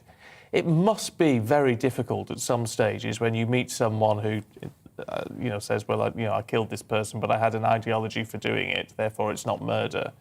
It must be extraordinary to sort of take yourself out of the mindset of the rest of us. Well, it wouldn't be quite put in those terms. It's a long, long stretch, but they're actually saying they were defending others and therefore they were compelled to lose one person's life in order to save so many more. If they said something which even in wild theory couldn't be a defence, we would tell them. But would you still have to represent them? Yes, but not if it didn't amount to a defence at all. So in small, small chance that saying you did it in order to save more life, that may just be a defence. It's not one that's going to be believed. What kind of questions would you be asking someone like that? Ask him his thinking at the time. Did you really think that this one person was right to kill because others far away for political reasons are at war and losing their lives? He may say yes, he may say no. If he says yes, it's a short trial. Is there... I mean, what if you... From a sort of professional perspective, if you do you have to believe what they're saying in order to represent their case? Oh, no. What a rare bonus that is. No, you don't have to. But does that make it difficult, then, in trying to convince others of something that you don't believe yourself? No, not at all. We don't stop and think what our own opinion is, and we might be wrong. If on that rare occasion we are convinced of someone's innocence, funnily enough, they don't ask me, and they don't, therefore, immediately acquit the person. Yeah. One of the big questions that will be raised, and just from your experience of meeting with people, is the question of a rehabilitation. Slim chance, it's the theory, but with such a deeply held political ideology, it's a very slim chance. I mean, with something like this, and we're not saying it again, we're not referring to this case in particular, but it does raise questions when people have what is a very warped ideology. I mean, clearly a warped ideology. Yes. Is there a mental health aspect to this? I mean, I know that could prove to be part of a case, potentially, but I mean, you do wonder about the mental health of some people in that position. Not often. Really? Yes, when it comes to the practice, it's not going to be held to be a mental health issue because you believe an idea that the great majority of ordinary people would reject. That's not in itself. They are indoctrinated. So for you, it's more than often, it's a thought or an ideology that's taken hold of the person. Yes, that's often the position. And we come into play really on occasions when people say they weren't part of a plot or their actions are being misinterpreted, which doesn't raise the sort of issue you're obviously raising. Yeah, when I mean, you mentioned earlier on, in cases like this, rehabilitation is very, very difficult. But is there a sense with people, and perhaps people who've committed murder or rapes or these sort of very serious crimes, that perhaps once they've been inside for a couple of years and had almost been taken a step back away from their index offence, that they can start to rethink their position and that their position in society, their role in life? Individuals can. Yes. Individuals have been reformed. Jimmy Boyle's a famous example of a gangster who reformed. But that's almost a lifestyle crime. This is different. This is their life. In which case, do you think that person, whatever sentence they serve, whoever the individual may be, may finish that sentence with the same conviction that put them in there in the first place? You see, that you give a very brief answer to that. Yes, I mean, that's worrying. Of course it's worrying. But within the custody system, they'll probably be held alongside others of a similar view. Simply to have these people dotted around the prison population is more dangerous. So being with people with like thinking doesn't immediately go to rehabilitation. What about the idea, because a lot of people get very worked up, and understandably so, about people committing something like a murder and then getting out within what people would consider a comparatively short amount of time, even if it's 17, 18 years. But there is life licences on a life sentence. Now, it's worth pointing out, isn't it, that those life licences do have a significant impact on what they can do even when they're in society.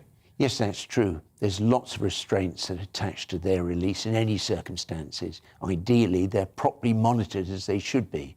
Ideally, they report back to the authorities who monitor their progress. Ideally, until we say that everybody goes to prison forever and there's no attempt to rehabilitate, that's the best we can do. Just before we let you go, can I ask you, because there will be people, in cases like this, which have always from the beginning seemed to be pretty clear-cut, there are always people saying, look, why is a defence necessary? Why do we have this system? Explain to us why it is so important that there is a qualified person such as yourself who can make a clear defence of the actions of someone who has even so clearly done wrong. Yeah, we're quite right that we should. Maybe on the one occasion we will persuade others who come to their view different from the view they arrived at court with. We have to give them the chance to do that. Michael Volkan, good to see you. Thank you very much indeed. It's a hugely complex issue, actually, with that, but it's so important that the system, we have to have a system in place. Of course. Works. Of course, but as you say, there are these cases that come up where it seems like the weight is already on one side, and then what defence are they put forward? Sentencing actually will take place tomorrow, and of course we'll keep you up to date with all the developments here on GB News. Now, British military intelligence says fighting in eastern Ukraine will intensify in the coming weeks, with Russian forces continuing to leave Belarus to redeploy. Well, the Foreign Secretary, Liz Truss, has tweeted, and it's claims that Russian forces had used chemical weapons during attacks on Mariupol. She says those claims were urgently being investigated with international partners. Well, let's get the latest developments from Alia Chandra, who's editor-in-chief at the online newspaper Euromaidan Press, and joins us now. It's really good to see you once again, Alia. I mean, it's clearly a very concerning situation that we are seeing more troops move from countries like Belarus into those already sort of comparatively strong-held areas held by Russia. What are the expectations of what we could see in the coming days? Well, unfortunately, I think in the coming days and weeks, we will indeed see an intensification of the battles in the east, because Russia has not abandoned its plans to conquer Ukraine. It has just withdrawn from the northern territories because it couldn't hold on to them. So unfortunately, we are seeing the attacks rise. We're seeing attempts to take Kharkiv. We're seeing attempts of heavy fighting around Izum. And of course, the crown jewel that Russia is aiming for is Mariupol, because the city is on its land bridge to occupied Crimea, and as long as it holds on, Russia is unable to have a safe route operating there. So, of course, we are seeing the most heavy, intense battles around besieged Mariupol, where our defenders, they're just heroically holding on to their positions despite the lack of ammunition and despite Ukraine being unable to break through to help them. And this is just another occasion to remind ourselves why this is all happening. This is all happening because Ukraine lacks the heavy weaponry it needs to repel the Russian invaders out of our land. We cannot break through to Mariupol because we do not have the jets, because we do not have the long-range multiple launch rocket systems that we need in order to break through such a heavy encirclement.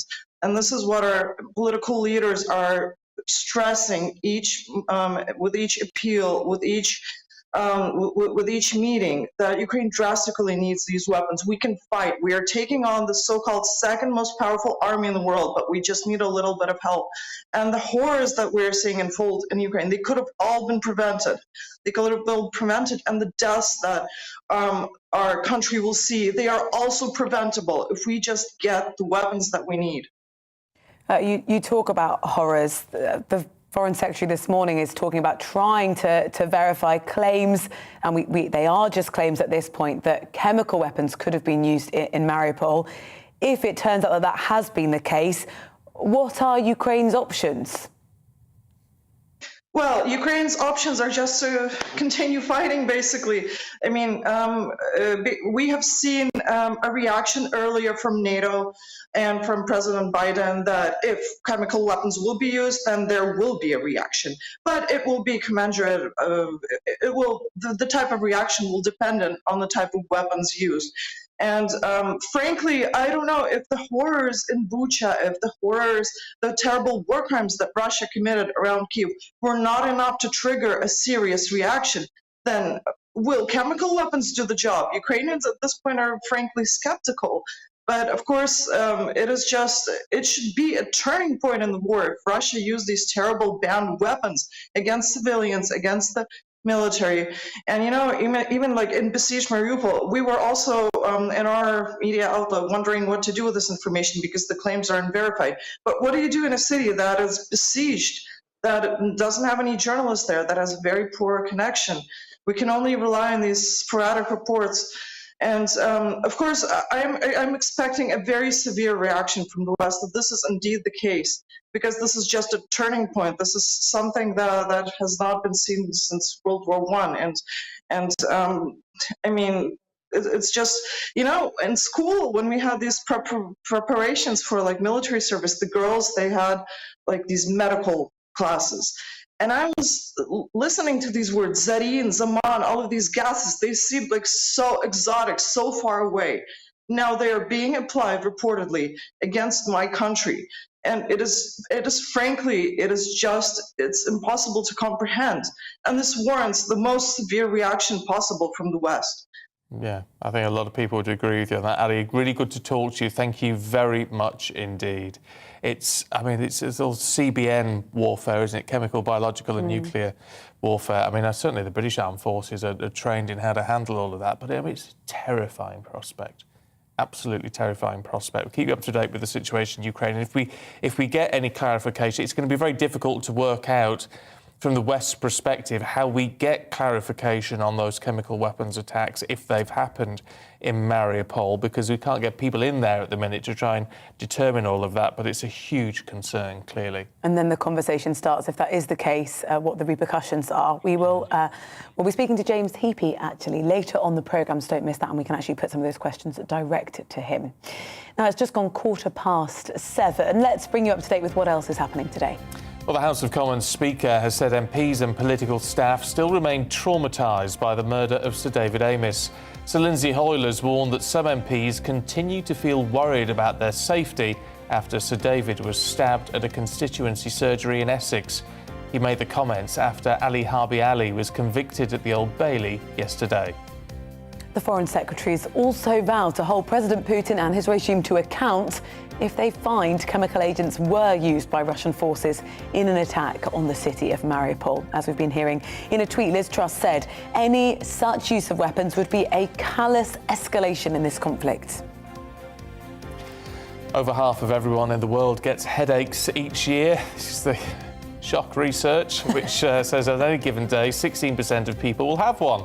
The worrying side is almost half of those will be a migraine.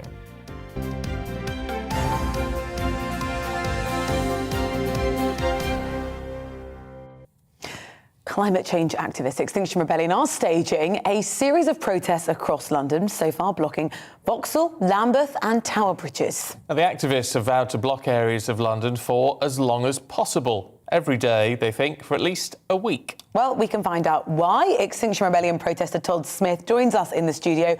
Todd, you're in the studio. You haven't sort of today sat down in the middle of a road, not yet, causing significant disruption.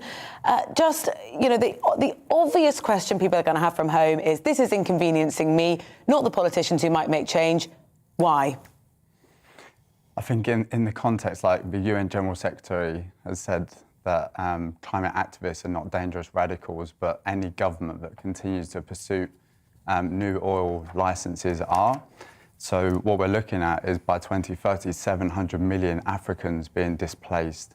And, that's just absolutely horrifying. And, as a former airline pilot, someone that grew up in a working class family and spent my entire life trying to achieve that dream job, when I understood the enormity of this situation, and I felt absolutely compelled to get out on the streets and use our democratic right to protest to try and do something about it. It's the way of doing it, though, because, partly, and this, it always goes up, part of the argument would be if you stop people travelling so much over East, if you cause that disruption, well, that's solving part of the problem as far as Extinction Rebellion would be concerned, using less fuel. But the argument, you need to have people on side, don't you, to elicit any sort of real change. And the problem with these sort of actions is a lot of people would say, well, actually, it angers the general public. Yeah, I'd really encourage people to come down to Hyde Park if they can on Saturday at 10 a.m, for instance, and meet us, because the overwhelming majority of the public that we're meeting on the streets are fully supportive of what we're doing. And ultimately, like, we're just asking the government to get off of fossil fuels. The Independent Energy Agency, the International Energy Agency are saying the same thing. So the United Nations. You know, that we need to ban all new fossil fuel investments in this critical moment for humanity. So, yeah, it is, of course, it's going to, you know, be unpopular if it causes disruption, but the media are failing to report on it, and the reality is very different. Can I just ask you, because it's, in a way, if we'd had this discussion 12 months ago, this wouldn't be a question. But it is, because of the crisis we're in at the moment, it is. And when we've got a very real gap to fill now. And I think just about everyone would say, yeah, renewables are great. I mean, it's a sensible way forward. But when we've got an energy gap and we need energy security at the moment, and the Russia problem is highlighting all of that, don't we have to fill that gap with something like shale gas? I would say what's happening at the moment is the Ukrainian crisis is being exploited, and there's no public mandate for the government to double down on their fossil fuel addiction in this crisis. And ultimately, renewable energy is, as you say, the cheapest form and the quickest form of energy that could be rolled out. Obviously, insulating homes and many other things that the government are just completely failing to do. It just seems like they're intent on protecting the interests of their rich mates. And ultimately, this isn't a cost of living crisis, it's a cost of living scandal, because it is a political decision, and the same people making record profits from you know, the energy crisis right now are also the ones that are destroying life on Earth and you know, causing untold suffering to millions of people right now, let alone what's coming in the future. And one thing that really keeps me up at night is this additional risk of multiple breadbasket failure, where multiple bread crops can fail at the same time, and we won't see panic buying over toilet roll when there's no supply issue. It's a genuine food issue in our country, and yeah, we need to take action right now to secure a livable future. That's what the UN General Secretary is saying. It's not us. We're just here. You know, I glued myself to the road in Lambeth Bridge on Vauxhall Roundabout yesterday, and of course I don't want to get arrested. You know, I had a high-flying career, but, you know, we just need to do all that we can, and we need the people out in the streets. You know, we can't be bystanders anymore. We need to tell the government to get off of their addiction to fossil fuels. You've made your presence known. Most people in the country now know of Extinction Rebellion. You've got millions of people who could be advocates for you, but the strategy you've taken has alienated so many of them. Why is it that you've taken that far more combative approach? Obviously, we don't mean to alienate, and you know, the media do alienate us. So I would encourage people to, rather than just read about us, to come and meet us. And ultimately, you know, civil resistance is completely justified in this moment. I've been diagnosed with eco-anxiety, but it just means that I care, essentially, and you expect our leaders, our government, to also care to keep us safe. And they're in climate denial. They're literally going in the opposite direction. So it really, you know, history shows us that, you know, in a moment like this, the only thing we can do is take to the streets. And as we did in the past, we need everyone to come out on the streets now. We cannot be bystanders. Can I just ask, I mean, I know this was the last big protest and not this one, but I mean, you've had, there's been a couple of years to reflect on it. It caused a lot of controversy last time round that someone like Emma Thompson came along and joined the protest, great publicity, flew in on a private jet to do it. Now, as someone who's passionate about all of this, how do you balance that out? Is that the right thing for her to have done, do you think? We're all hypocrites. You know, we've grown up in a system completely dependent on fossil fuels. We knew this science 30 years ago, and we've just been led down this garden path. In fact, you know, of course, you know, we need to be flying less, and you know, individual actions make a difference. But you know, the government will try and blame it on us as individuals, and really, we need systemic change. We need strong leadership. We need a government that is not burying their heads in the sand and protecting the interests of their wealthy friends, whilst we can't afford to pay our energy bills, and we're looking at an uninhabitable planet. So yeah, we need systemic change, and I'm urging everyone to come and join us on Saturday 10 a.m. in Hyde Park. Okay, Todd Smith, really good to see you this morning. Thank you. Stephen. Thank you, Wes. I hope are your hands all right. Yeah, I lost a little bit of skin, but all good now. So. Okay, good to see you. Stay with us, though. We've got all the top sports stories heading your way with Paul Coyte in just a moment.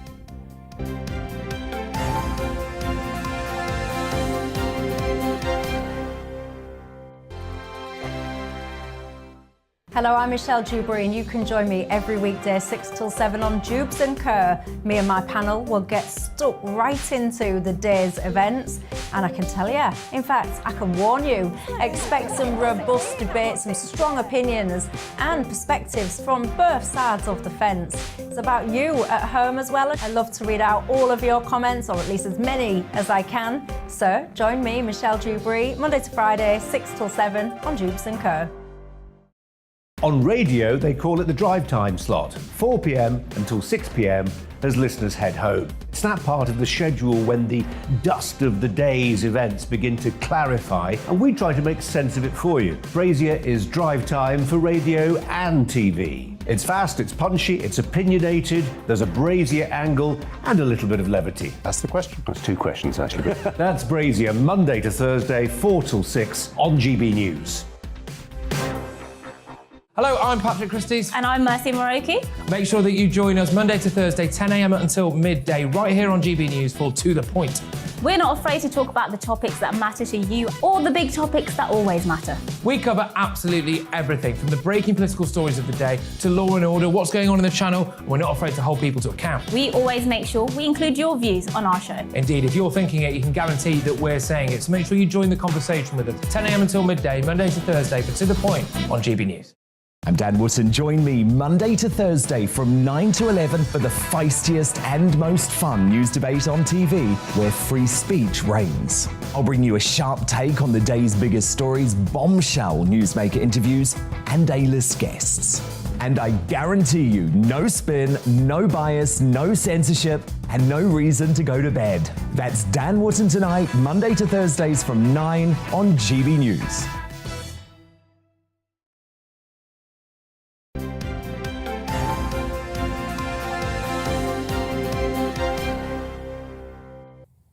Good morning and welcome back. You're watching and listening to Breakfast with today, Stephen and Rosie. Yeah, we're live across the UK on your TV and radio, live across the whole wide world on the internet. And still to come on the programme today, our reporter, Doogie Beattie, has been taking us on a bit of a tour of his local allotment as popularity for homegrown is soaring. Also, we're going to introduce you to the self-proclaimed King of Veg. It's Gerald Stratford, who's sharing his top tips on growing your own, and he has grown some fairly spectacularly sized vegetables. Huge carrots. Coming up in the next half hour as well. Oh, you're laughing. I'm sorry. They're huge carrots. I'll tell you, forget all that. Let's just talk to Paul Coyte, who's here. Sport rounder. How do you proclaim yourself the king of veg? Just wait till you meet him. I am the king of veg. You see his root veg. Hey, really? Has he got a huge marrow crowd? Oh, honestly, Well, you have to stay tuned. It's quite I'm not going anywhere. It's quite spectacular. Do you want to finish the sport and go straight to the king of veg? We might do, I'd be yeah. very Don't happy with tempt that. us, Paul. What have you got for us? Champions League tonight, huge Champions League game for Chelsea. Chelsea, of course, are the current champions. Playing Real Madrid, have won it more times than anybody else, and they're currently 3-1 down. It's not beyond the realms of possibility. There's a chance that Chelsea actually can turn this round. So 3-1, they've got to go to the Bernabeu. Apparently, I saw this fact, this fact here for Chelsea fans is probably not going to give them much confidence, but 64 teams have been losing 3-1 after the first leg of a game in Europe. How many do you reckon turned it around? What would your guess be? 6. 2. Oh. Only 2 have ever done it. But Chelsea, why not? So if they win 2-0, there's no away goal. So there is a chance. It's going to be very tricky, but it's a huge game for them to defend their crown tonight against Real Madrid. So that's good. Let's move over to the women. Yes. Euro 2020. Yes. Now, Leah Williamson, this is a really bizarre story. Now, Leah Williamson's going to be the captain of England playing against Northern Ireland tonight. But last time she played in Belfast, she was playing for England under-19s. So the game was very finely poised. She was playing against Norway, and this was a qualifier. So anyway, there was a penalty for her to draw it level. They were 2-1 down to make it 2-2.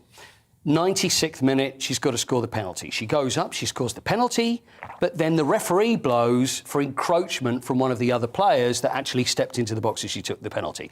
Now, the rule is you just take the penalty again. The referee blew the whistle and said, free kick to the other team. Everybody's up in arms going, well, what on earth is going on? This is like 7 years ago. So it went to UEFA because they were then knocked out, went to UEFA and said, well, you know, this is not the rule. The referee was thrown out. So instead of actually playing the game again, all 22 players had to go back to Belfast for one penalty and about 30 seconds added time. So Leah Williamson had this in her head for days where she thinks, to save my country, I've got to score the penalty, which she did. So first time back in Belfast for her since that. It's just such a bizarre thing that happened those years ago. It's remarkable. It really is. It really is crazy. I mean, there's a lot of strange stuff going on. And the other thing is F1, if I can just take you to F1, there's new rules. Oh, my gosh. Fire retardant underpants. I think that just seems sensible to me. It's sensible to me. I've worn them for at least 10 years because for obvious reasons. Yes. You know, live fast, die young, leave clean underpants is the old phrase. But as far as F1, you know, obviously they've got to have fire retardant clothing. So they're actually saying, the F1 officials, that there is a chance they're actually giving them a little time of a grace period where they can actually maybe wear their own pants. And they're not fire. I don't know how you don't need. Why do you need a grace period for that? Well, this is what I'd think. So what are they going to do? And they're actually going to start testing people and go round. And this is no word of a lie. So what do you get, like a blowtorch on your pants and say, oh, well, sorry, you can't be wearing wonder those? if, though, they're not. They might not be very comfortable. They're not going to be. Do you think so? Yeah, I think that might be the issue. I think maybe I have no idea. Never having owned a pair, I don't know. But, well, actually, I can tell you that they're not too bad. You know, I'd rather safety over comfort. Well, it's this the is way the I way. live my life, anyway. This is the way. And what's all about Lewis Hamilton and his earrings? Well, it's apparently it's true with jewellery as well. So jewellery's got to go, and non-fire retardant underpants have got to go as well. Yeah, I mean, to be fair, I didn't understand the jewellery thing, but actually, if you're in it's going to cause a lot of damage to you if the jewellery gets hot. Yeah, well, I can imagine. It's going to burn down the gold and everything. It's going to be very uncomfortable. You've got to be very careful. Yeah. So it's just a rule, but it just sounds so bizarre that they are prepared to do this. And Christian Horner, who's the principal for Red Bull, which is make your own jokes up there, he's the one that's actually saying, well, I'm not prepared to check, but they're saying that they may do spot checks. Seems sensible, though, doesn't it? Let's move over to... strange fashion. In a strange way. A sport where jewellery, glitz, glamour is sort of at the forefront. That could be any sport, actually, right? Figure skating, though, particularly sparkly. Yes, figure skating. Now, I'd like to pay tribute. Now, we don't do much figure skating on here. And this is American figure skater Alyssa Liu. Now, she's retiring. She said that she's achieved everything that she's wanted to achieve in the sport. There she is. Amazing figure skater. She's the finest figure skater in the States. She's achieved everything she's wanted to achieve in the sport. 11 years as a skater, US top-rated ice dancer, bronze medalist in the Olympics. She's had her ups and downs. She's achieved everything. She's decided to retire at the age of 16. What? She's 16. 16? She's 16 years old. There she is. Unbelievable, but she said she's achieved everything she wants to achieve in the sport. She's had her ups and downs. It's been a tough time. She's had great times. She's had bad times. She's 16, and she's decided that it's now time to retire. Well, who knows what her next career might be, though. Well, at least she's evolving herself, so hats off to her. A few years, maybe. I mean, the thing is, I feel bad, because I think I did say on this show after the Olympics that I thought she was probably over the hill. So I feel pretty bad. It's probably your fault, then. I think it probably is. Could well be. It's very clever, isn't it, figure skating? I can't. I mean, we see me on ice, Paul. It's not pretty. Is it not? No. Really? No. You're not Salchows, no nothing? Can you skate backwards? I can't skate forward. Backwards? Do you have to use those little, the plastic penguins? The penguins. Oh, no, I've not seen those. How? No, I just hold on So to you're just the cling edge. onto the edge, right? Yeah. Yes, I can imagine. You've got to hate, but don't you just put your foot out? When you see the flash person, they go spinning round. They're all about just sticks. to annoy, you just put the foot out. That's you do not not. the kids. I'm talking about the ones that, they're always the... It's The like the showing swimming off. instructors. Yeah. It's always the showing off. Just put the foot out, or just push the penguin out a little far. Absolutely not. Oh, yeah, wicked man, Paul Coyte. I'm sorry, but sometimes. Good to see you. Catch up with you tomorrow. Absolutely. Fabulous. Don't go anywhere. It is 25 minutes to 8. Stay with us. We're going through the papers with Chris Akabusi and Emma Wolf after this.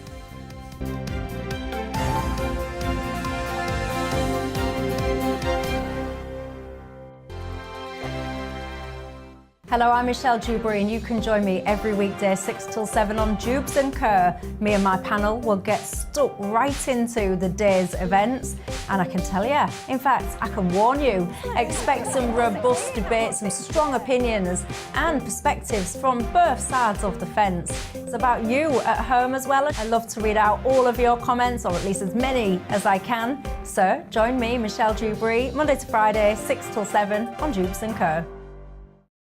On radio, they call it the drive time slot, 4 p.m. until 6 p.m.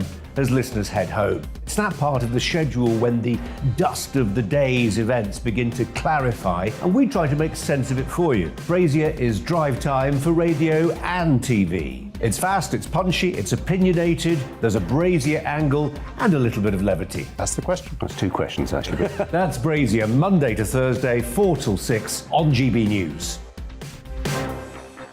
Hello, I'm Patrick Christie's. And I'm Mercy Moroki. Make sure that you join us Monday to Thursday, 10 a.m. until midday, right here on GB News for To The Point. We're not afraid to talk about the topics that matter to you, or the big topics that always matter. We cover absolutely everything, from the breaking political stories of the day to law and order, what's going on in the channel. We're not afraid to hold people to account. We always make sure we include your views on our show. Indeed, if you're thinking it, you can guarantee that we're saying it. So make sure you join the conversation with us, 10 a.m. until midday, Monday to Thursday, for To The Point on GB News. I'm Dan Wootton. Join me Monday to Thursday from 9 to 11 for the feistiest and most fun news debate on TV, where free speech reigns. I'll bring you a sharp take on the day's biggest stories, bombshell newsmaker interviews, and A-list guests. And I guarantee you, no spin, no bias, no censorship, and no reason to go to bed. That's Dan Wootton tonight, Monday to Thursdays from 9 on GB News.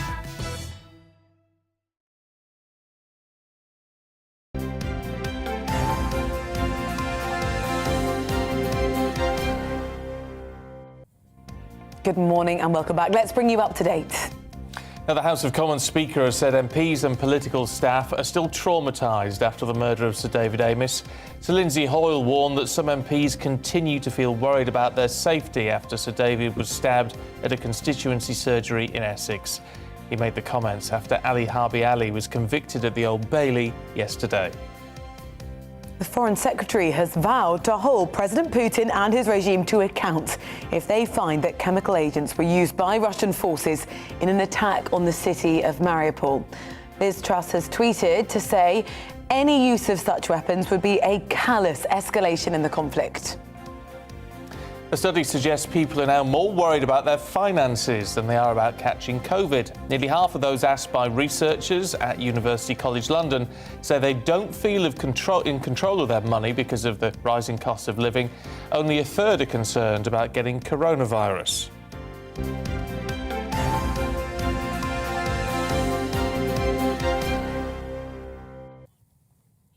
OK, let's go through the papers for you this morning. Once again, we're joined by writer and journalist Emma Wolf and Olympian Chris Akabusi. Good to see you both this morning. Good to see you. Chris, let's start with the Metro, should we? Looking at what they're calling the last stand of the heroic defenders of Mariupol. Yeah, I'm just sort of trying poorly to put myself in the place of these chaps, the 36th Marine Brigade, who are in Mariupol, and understand that the force of Russia now is going to collaborate down there. And to try to get the victory. Putin's desperate to get something to be able to say to his people that it was worth doing, and the loss of life on their side was worth having.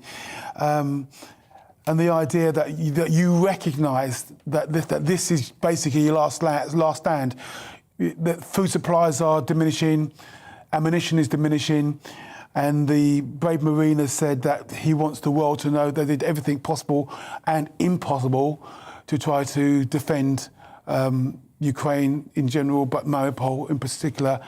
And it's just that sense, you know, the horror of war and the bombardments. And we know that when Russia's sort of took on Chechnya, they absolutely carpet bombed everything, just blasted everything, you know, and the same in Afghanistan. And so, you know, it just doesn't look nice what's going to happen. Not that anything looks nice, but, you know, I'm just trying to put myself in a space of this Marine standing there. They've done everything, they've chucked everything against the might of Russia, but now know that the whole of the Russian force is going to collaborate in trying to devastate Mariupol. And I mean, as we get details out of Mariupol, so the situation just gets even more abhorrent. The mayor thinks it's about 10,000 people who've died there. Yes. And now we've got Liz Truss trying to investigate, trying to work out whether chemical weapons have been used. Well, I mean, if chemical weapons were used in Salisbury 2 or 3 years ago,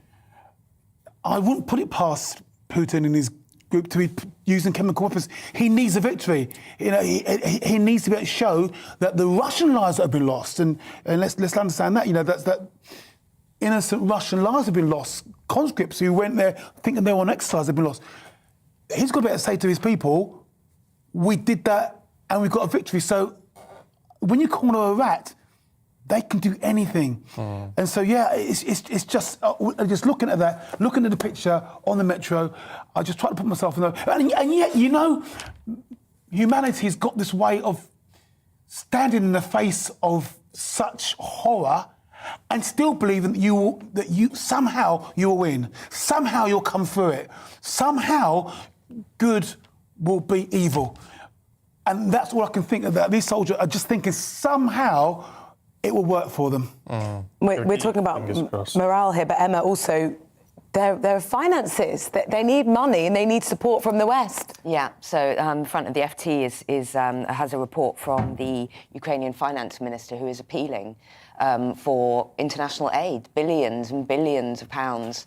The Ukrainian economy is absolutely struggling. Well, it's been sort of slashed by 50%, hasn't it? About 50%, yeah. In March alone, they had a gap of 2.7 billion. It's projected to get up to 5 billion and then 7 billion over the next few months. They're absolutely desperate. Not only their infrastructure's been decimated, all of their, you know, the military, the civilian buildings, everything, but also their businesses are absolutely, you know, they're in the deep freeze, basically. The Ukrainian economy is worth a lot of money, and the whole country has been absolutely devastated by this invasion.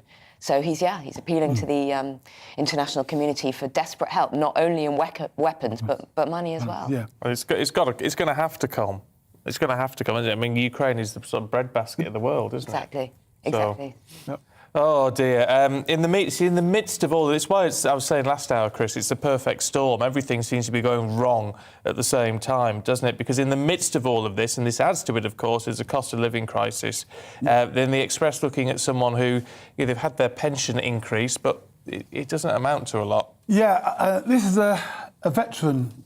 And I mean, so this is a particular story, but it's in general, it's to many of our senior citizens. This is a veteran, sought active service in 1948. Says the £5.55 weekly increase is an insult, really. He's going to be 873 quid, I think it is, worse off by the end of the year. But what I like about this guy, he's blind, registered blind. He's a veteran, seen active service. But then he says, but what worries me more than my situation is the large number of families with children unable to cope and relying on food banks. And so you've got this juxtaposition of a man who served his country, he's a widower, in his last few years on earth, who is fighting to heat and eat, But his concern is still for the people who he went to war for, tried to protect, and he's thinking about all those people that he's actually serviced. And again, it's just a beautiful juxtaposition of the kindness of humanity amongst all of this rubbish, the kindness of humanity, and this chap, David Frost, thinking about other people worse off for himself. And it was the same with the refugee, when the appeal went out, you know, Homes for Ukraine. The thousands of people that, I know it's been a very, very slow process, and we certainly haven't taken in many refugees, but the thousands of UK homes who signed up instantly. Yeah. It's those kind of flashes of, you know, inspirational kind of kindness moments in all of this darkness that are really, really lovely. Yeah, it's interesting. I mean, hats off to him. Yeah, you know, David Frost serving the country still at that good age. Yeah, that's a great. So he's prepared to serve. So he's laying down. Said, "Don't worry about me. I want to get food if somehow or other." It's the mums and children who are suffering on food banks that I'm really worried about. That's what keeps them up at night. Oh, salute you, sir. Let's look at something else, Emma. In the Mail, calling a woman good girl at work, appropriate harassment? Deeply patronising, I think. So this is the Daily Mail. A judge has been saying that actually language evolves and terms evolve, and that calling a woman good girl, this is a sexual harassment case with a certain bank, which I won't mention, but calling a woman good girl, a woman in her 30s who has a child, is really patronising. It's not just a harmless quip. And that, you know, really he's sort of flagging up that we need to think about the way we refer to women, or all people. And I've noticed this. I think that calling women girls, you know, girl, it's just really, really patronising. Particularly good girl is... Good girl is, but even got just more sting to it. casually, I think good girl is overtly... I mean, there were other things involved in this case. This was a sexual harassment case. There was unwanted advances and touching, things like that. But I think even referring to women as girls is patronising. Even referring to a woman, a blonde woman, as a blonde, that kind of thing that we maybe don't realise. But some women do refer to themselves. Yes, exactly. That's what we don't refer to men as boys. We do. They do. We do. Yeah, they do. We do. Yeah, we in say a kind boys, of we say laddish guys, we say way. lads. We do. We say, come on, lads, come on, boys. Yeah, come on, gang. What's up, fellas? Well, do you know what? This is where it gets... I mean, we might refer to a girls' night out, although I wouldn't. But, I mean, girls can refer to themselves as girls. I know. And I think this is what's interesting, is that language is very slippery. What's OK for one group isn't OK for another. What's the sort of insider group? And we know about... you know, racial kind of terms which people can use in the in-group, but not from the outside. Yes. So I think this is why it's interesting, actually. But it is a minefield. It's difficult because, like you said, you know, when you're with your friends and you say stuff, like, you know, I hands up, I've called ladies girls. Yo, girls, what's up? Yeah. But that's also about tone and context, isn't it? Context, yeah. Yeah, I think, hey girls, what's up is different to calling someone a good girl in a professional context. Sure. Yes, Sure. Yeah, sure. No, I mean, look, I do understand. It's just that I can see how easy it is to fall foul of this sort of policing. So easy. When actually, OK, I apologise, I wasn't trying to denigrate you. I just thought, yo, what's up? You know, I'm just trying to say, yeah, what's up? Yeah. We all know that horrible moment, though, where someone says something and you realise, that didn't quite land right, and that sort of shift of atmosphere, that's also different, though, from then someone saying, actually, that was harassment. It's about legislating against it, isn't it? I mean, that's the problem, isn't it? You don't want to legislate against something when it's all down to interpretation. Well, also because language evolves. So you legislate today, and in three years' time, that's a no-no, and... This is, you know, you constantly, in the end, I think there's perception and there's reality, there's nuance in everything that we do. I think we're on a slippery slope if we try to police I think it's tricky for women. I think, you know, you're a girl throughout your 20s and 30s and 40s, and suddenly you're an old woman and you're completely off the radar. So, you know, I think women have a tricky time of it, really. Yeah. Oh, well, let us know what you think. I'd love to get your thoughts on that one, actually. It's interesting. Yeah. GBviews at gbnews.uk. Chris Akabusi, Emma Wolf, thank you. We'll catch up with you both a little bit later on. Now, with the cost of living crisis continuing to bite, we've just been talking about that, many are returning to old practices like growing your own vegetables. Yes, allotments are making a comeback. Oh, did they ever go away? Helping people grow their own food, get fresh air, as well as improving mental health. Well, Doogie Beattie went along to find out what it takes to set one up and also to give a bit of a helping hand. Britain's rebuilding programme from the 40s to the 60s saw high-rise living become the norm. Food shortages and high prices meant allotments supplied by the councils would help feed the nation. Places such as this went from necessity in the 40s to hobby in the 90s. The arrival of highly processed food meant everyday costs went down. The need for make, do and mend and grow your own was no longer necessary. Councils sold much of these areas off for development, but now they're having a revival. John Reid says it's about much more than food. The main aim is fun and a bit of fellowship with my son when he has time. He's a busy man. So we've planted, last year we had a crop of strawberries, raspberries, rhubarb, peas, broad beans, potatoes. Many hands make light work, and Emma Wallace says getting others involved is the way forward. Well, I bought a shed in the January sales, and see, I really back myself. This is the problem. I think I'll be able to put up that shed no problem on my own. And then of course it arrived in February and it was very windy. It sat here for a month and a half and I just struggled to get it up myself. So I've called in a few favours from a few friends, and my lovely boyfriend is here today to help put up the shed. So definitely a slow process, but my uncle always said that gardening was believing in tomorrow, and I always thought that was a really nice sentiment, sort of, you know, you're slowly planning the future but also enjoying the moment. Even in this tranquil setting, the protocol is having an effect. And Erin Gibson is frustrated at the availability of seed. I used to get my wee plants, some of the wee plants from England, and which we can't get now, and seeds is very hard to get as well. Like I've waited 3 weeks there on pea seeds coming back in again to the shops. They're just not getting them in.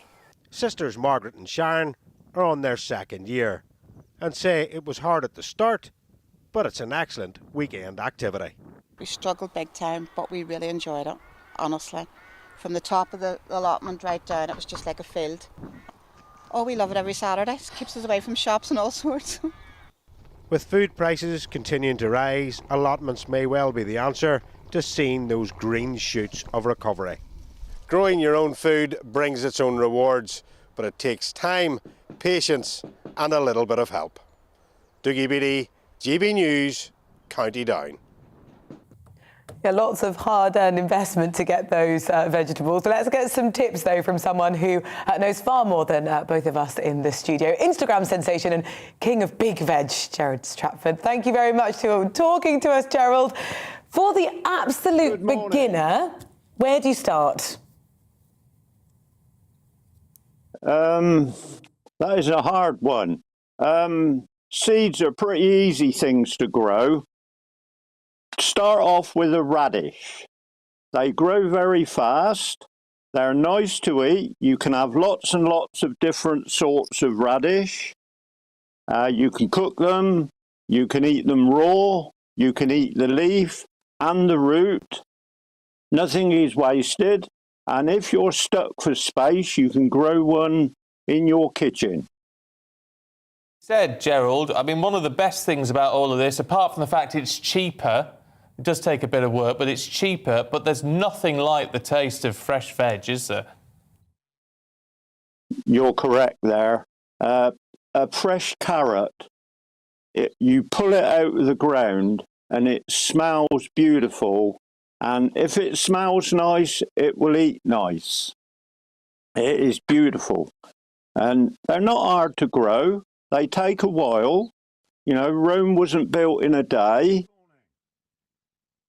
How long? We've just seen a photograph of your absolutely stunning 3 very long carrots, 30 centimetres plus, for anyone listening on the radio. How long does it take to grow a carrot then?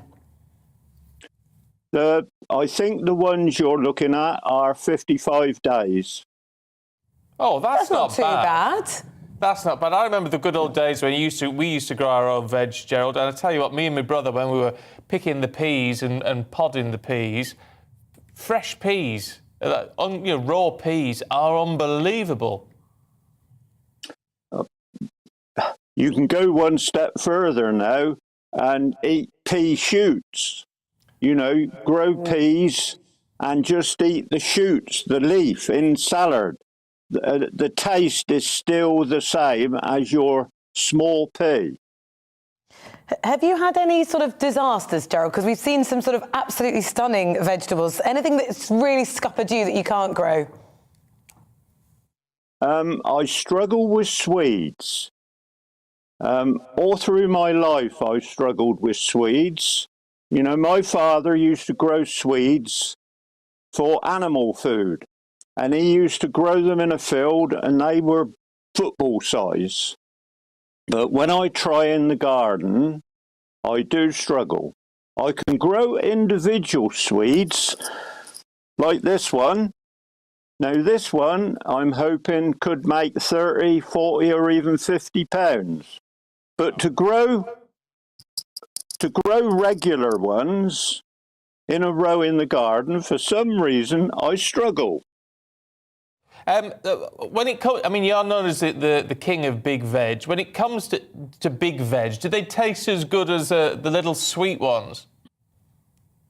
Well, like I've just said, my big veg is grown just as quick as growing something small. And that is the secret.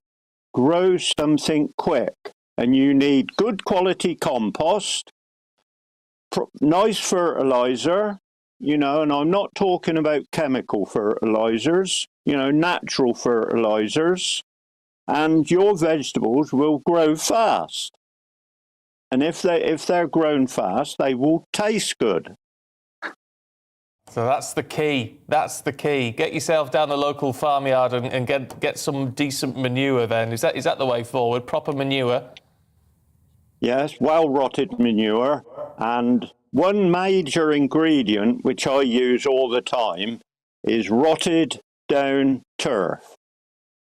You know, grass. You see people will put a lawn down. Now that turf is fabulous if you make it into a compost. That's worth knowing. And it sounds though, Gerald, if you're someone who can't bear the waiting list for the allotment or doesn't have a garden, radishes in the kitchen will do. Certainly, you can, you know, a small patio, a bucket, a 10-litre bucket. You can grow one potato in that 10-litre bucket, will give you enough food for two of you for a couple days. As easy as that. Lovely Brilliant. stuff. Gerald, really good to see you this morning. Thank you very much indeed. Don't go anywhere. We're heading to Dover next to find out a little bit more about that Easter travel and how chaotic it could be. Don't go anywhere. Hello, a very good morning to you. I'm Aidan McGivern from the Met Office. For many of us, Easter weekend is looking drier and brighter. But some weather to talk about today, some wet weather moving up from the south around an area of low pressure which sits to the southwest of the UK. Ahead of this area of rain moving up from the south, there's also another band of rain clearing north across the far north of Scotland. That eventually peters away, and then for many it's a case of showers or outbreaks of more persistent rain moving north through the day, so that by the afternoon, much of central and eastern Scotland, northern and central as well as eastern England sees more persistent rain, whilst Northern Ireland, Wales and the southwest brighten up with some sunshine coming through. Feeling warm in that sunshine, but also the sunny spells helping to set off a few more heavy downpours. But it will feel cold, I think, for the east coast of Scotland, 8 Celsius with an onshore wind here, and perhaps the far northeast of England. The rain in the far northeast pushes through and eventually becomes confined to the northeast of the mainland of Scotland and the Northern Isles during the early hours of Wednesday. Otherwise, the showers elsewhere die away, but there'll be a lot of cloud remaining, so that it's a gloomy start to Wednesday. Another mild start to the day, but a lot of mist and low cloud, particularly around southern and western shores. This will take some time to lift through the morning, but eventually sunny spells break out inland, and a few scattered showers will also develop, some heavy downpours towards the south. The rain in the far northeast of Scotland eventually clears away, and brighter skies also for Scotland and Northern Ireland, but a few showers here. I think from the central belt towards the south of England, 17 or 18 Celsius, but in one or two spots, 20 or 21 degrees. And perhaps by Thursday, even warmer still, with a lot of fine weather in the east, 21 or 22 degrees.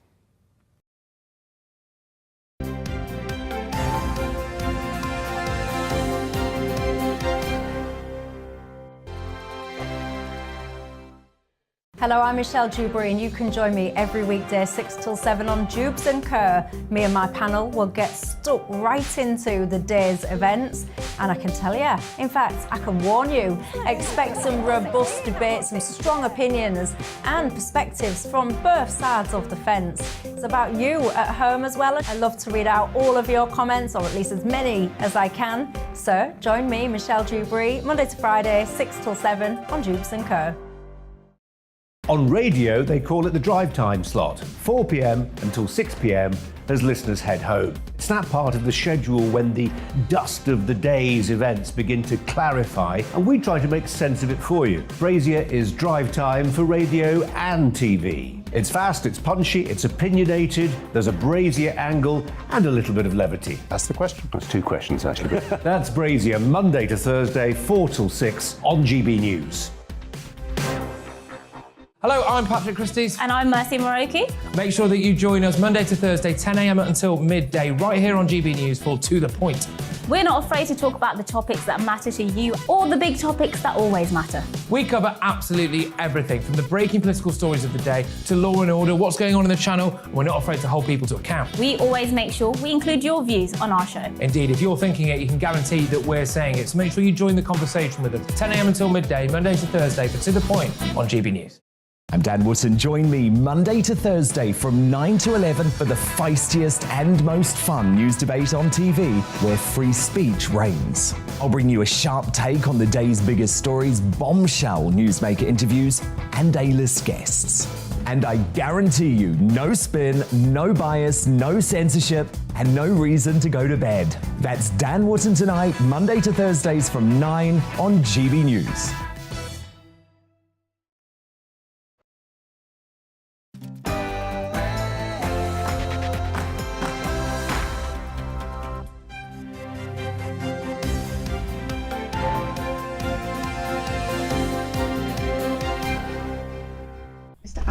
Is this a terrorist attack? I mean, I guess, yeah, I killed an MP. Terrorist Ali Harbi Ali is found guilty of murdering Conservative MP David Amess. Good morning, it is 8 o'clock on Tuesday, the 12th of April. This is Breakfast on GB News today with Stephen and Rosie. We're live across your TV, your radio and across the world. Here's what's leading the news this morning. As we've heard, the man who assassinated the Conservative MP, David Amess, has been found guilty of the murder and plotting attacks on other politicians, including ministers Dominic Raab and Michael Gove. How, though, did he slip through the government's anti-radicalisation scheme? Travel chaos continues for those escaping for an Easter break. We're going to be live in Dover as there are more P&O protests planned for later on today. It was the perplexing missing person case which fooled us all. A new drama's coming out about the so-called canoe man, John Darwin, and his wife. Well, it comes out this weekend. We're going to speak to the writer, though, who interviewed the family at the time. And with the cost of living crisis continuing to bite, could we say goodbye to the community swimming pool? Thought that almost half of them will close in the next 10 years because of rising energy bills. Our reporter Will Hollis will be telling us more. You can join in any of our discussions by emailing gbviews@gbnews.uk or tweet @gbnews.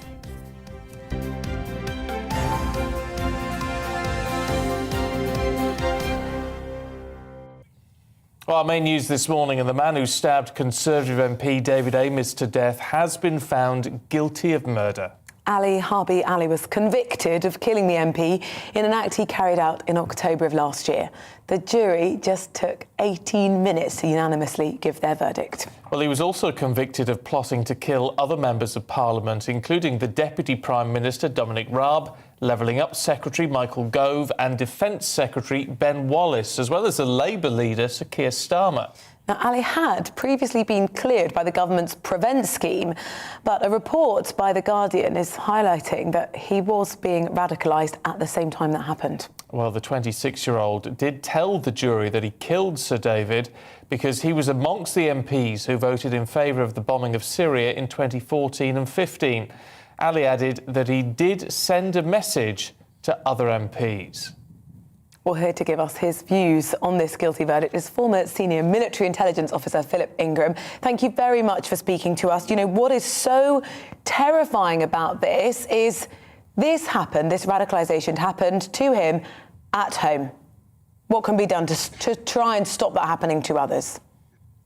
It did. It's very difficult. And lockdown has been particularly difficult where individuals are increasingly isolating themselves in their houses or in their bedrooms and accessing online material and being groomed by people that they've probably never met before, or introduced to this by someone that they might have met fleetingly in a social occasion or something else, and pointed in the direction of materials that will take them up those levels of grooming to see whether they are just supporters or whether they're going to carry out actions on behalf of different terrorist groupings. And all the terrorist groupings are at it. Within all of this, I mean, obviously we look at, and the government looks at strategies to try to prevent this, as do people like you. The problem is that when it comes to anything online, it does become just an echo chamber, doesn't it? It's very hard to sort of pierce that shell. It does. And, this individual took a lot of care to try and avoid him being tracked, because the government agencies are monitoring as many of these sites as they can possibly get to, so they can see who's logging in. And if people do access the material, it's not long before some very big burly police officers will come and knock their front doors down and take them away for questioning. However, the sites are being constantly changed, and the people that are carrying out the grooming are very, very good at what they do, and therefore it's difficult for law enforcement to keep up with it. We have to remember, since the horrible attacks in London in 2017, 31 attacks have been thwarted by counter-terrorism police, and during the lockdown itself, 7 late-stage attacks have been thwarted. So the threat is significant. This was a sort of high-performing student, football mad, who you wouldn't have dreamt that this would be how his life would turn out. Are there risk factors that can be identified to say these individuals are vulnerable to radicalisation? There are a number of different risk factors, and it's sort of almost dangerous to speculate, but the ones that have mental health conditions, loners in society or anything else. But some of the key indicators are, if you've got individuals whose personality suddenly changes, and whenever you're talking about Islamist radicalisation, who then suddenly become much more religious from the way they're dealing with things and in their language, and want to attend certain religious groupings and meetings, those can be indicators. And this is where referral to the Prevent programme by the community works more often than it doesn't work. It's never going to be 100%. But it is something that has stopped a large number of young people going down the route of being radicalised and turning into convicted terrorists. How difficult is it to, in effect, deprogram somebody? It all depends what stage you get the individual at. If you get them very early, then the Prevent programme is having huge successes. It's a multi-agency programme. It's not run purely by the security services or the police, and its aim is to stop people getting into that bit where they would become criminally convicted. But it depends where someone is in the grooming process. They go beyond a point where they've decided to take action and will go out and commit these heinous crimes, and at that stage it's too late. To this, Philip, of course, is safety of public figures, MPs, and back in October, some of the conversations we were having is what type of security measures MPs, public figures, need to put into place. Do you think the way we're behaving now is sufficient to protect from individuals like Ali Harbour Ali? Well, the difficulty is MPs have to put themselves in the public domain, and they have to tell people how they can access them. That's their job, like anyone else who's working in the public area. So they put themselves up as a risk factor. But what people need to do is recognise that, unfortunately, this is part of society. It's part of living in a free democratic society. There's those that want to attack it. And therefore, that has to be a factor in looking at your personal security. And that has to be very individual from the individual's office. They know what best is going on, but it's also a wider whole community thing. And often what I say to people is, if your gut feeling says something's wrong, then go with your gut. It's often right. Whether that be someone in the street knowing that a neighbour is behaving differently, you report it to the security services. Let the professionals have a look at it. That doesn't automatically mean they're going to be arrested and taken away or anything else. They'd far rather have 100,000 little bits of information that are useless, but get the one nugget that stops an attack.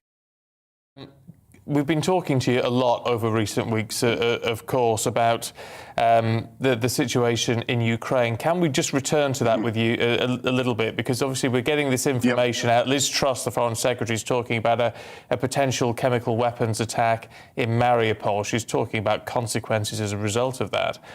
But how do we start to gather, it's gathering that intelligence, but then actually sort of confirming that intelligence? That must be a hugely difficult task, actually, when you've got a city under siege like that.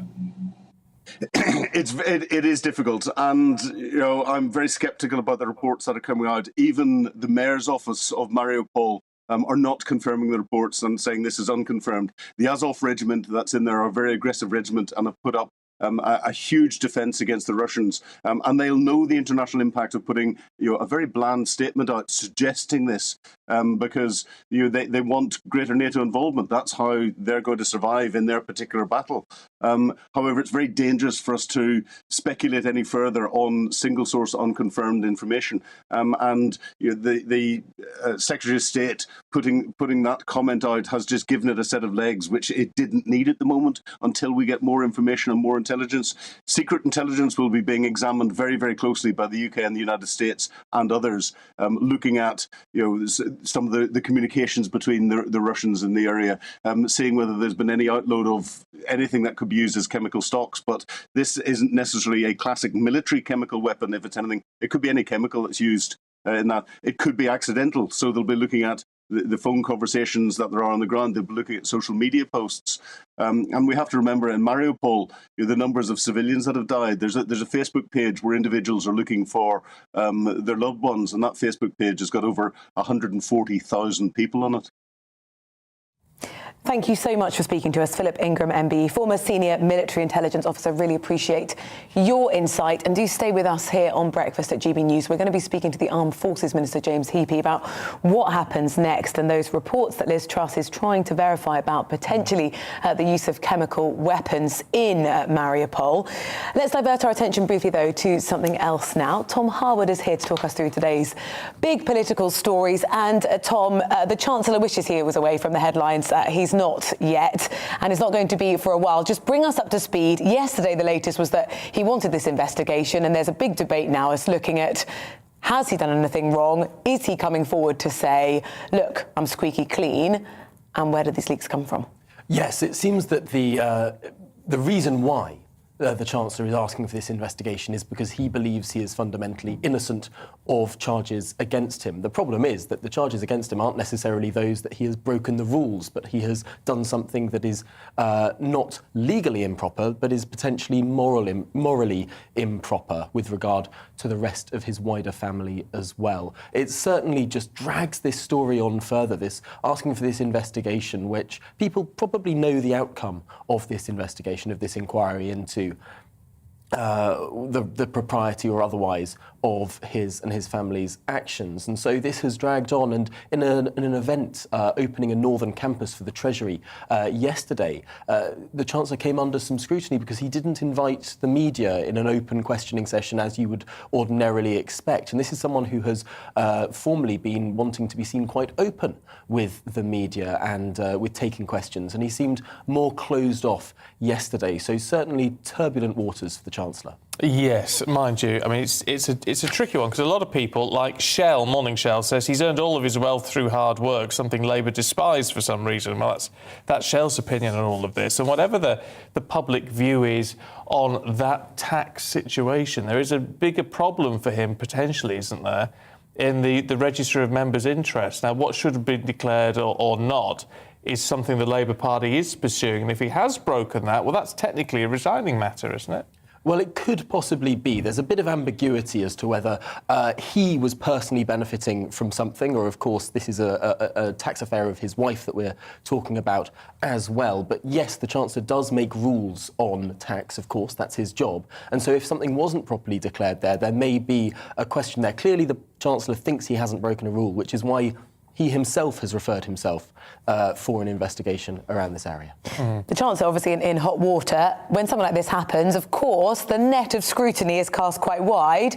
Are there other MPs who might be feeling a little nervous? Well, it was interesting to see over the weekend the Health Secretary, Sajid Javid, come forward to say that in the past he held non-dom status. Now, it's interesting because... For about 6 years, I think. Sajid Javid was someone who himself worked abroad, worked in New York, worked in finance. Rishi Sunak, of course, lived and worked abroad as well, held a green card in the United States of America until the end of last year. So when we're looking at these sort of MPs, cabinet ministers who've had illustrious private sector careers, potentially globally around the world before, this does bring up some peculiar tax affairs and otherwise that potentially ordinary people in this country feel to be pretty peculiar and pretty foreign. But most people in the country don't live and work around the world as well. No. Talking of other Tory MPs, or former Tory MPs now, because he's had the whip taken out, booted out the party. Imran Ahmed Khan, who was convicted yesterday of a sexual assault against a teenager some 14 years ago. This is an event that happened in 2008 against a child who was 15 at the time.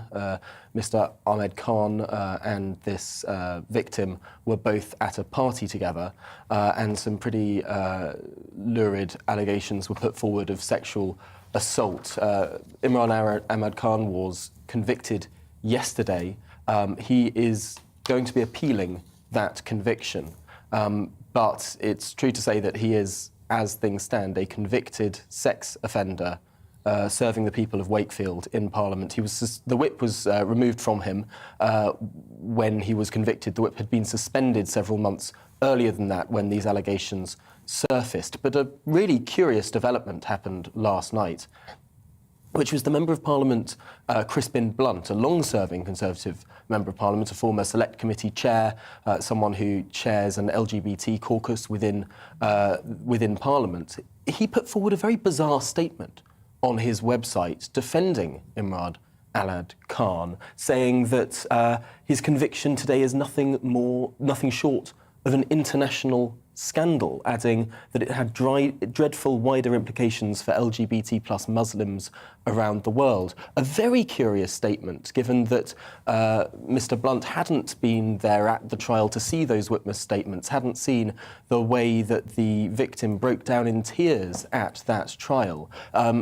And Conservative sources last night were pretty aghast at this statement from Mr. Blunt, saying that they hoped it would be taken down in the morning. And at 7:30 this morning, not more than half an hour ago, that statement was taken down from Crispin Blunt. Oh, it's quite strange. So when we're talking about an offence against a child, it just seemed very strange. OK, Tom, for now, thank you. We'll see you, of course, at 9:30 this morning. It's now 16 minutes past 8. Let's bring you up to date with some of the other stories today. Well, the House of Commons Speaker has said MPs and political staff still remain traumatised by the murder of Sir David Amess. Sir Lindsay Hoyle has warned that some MPs continue to feel worried about their safety after Sir David was stabbed more than 20 times at his constituency surgery in Essex. He made the comments after Ali Harbi Ali was convicted at the Old Bailey yesterday. The foreign secretaries vowed to hold President Putin and his regime to account if they find chemical agents were used by Russian forces in an attack on the city of Mariupol.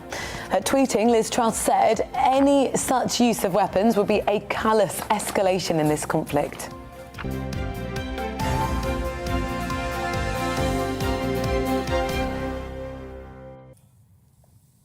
Lots of your thoughts coming through this morning on a whole host of issues. We were talking actually in the paper review about how you refer to women. There's a case going through and the judge is it's a sexual harassment case actually, but there was apparently the use of good girl in the office to the victim, and that's been sort of the judge saying that is that sexual harassment? Certainly patronising. I think that's fair enough to say it was patronising under those circumstances. It's so much about the context in which someone says these statements, doesn't it? And the motive and the sentiment and even just the tone of how someone says it and maybe their body language as well. Lots of you getting in touch, and a very good morning to Bernard, who said, I would never call a woman good girl, but I'm from the northeast. Tend to call them flower or pet, as in good morning, flower.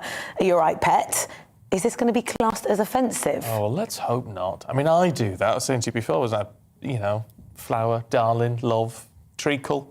But you do it to everybody. Everybody. So it's not like targeted at an individual. Oh, no. It's everybody. Amanda says, I'm 65. Morning, Amanda. I class myself as a mature or old girl.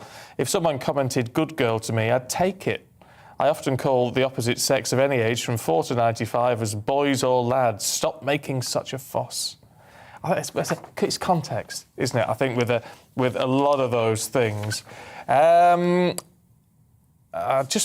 is a good one because it's about travel, which we're going to talk about in just a second. Paul's been in touch. As somebody went on holidays and travelled through airports at least 3 times a year, I won't be travelling anytime soon. All the airports do is put a sticking plaster on the problems because they only employ people on a short-term contract, and that is causing problems right now. And the other thing causing problems is that lots of staff have got coronavirus.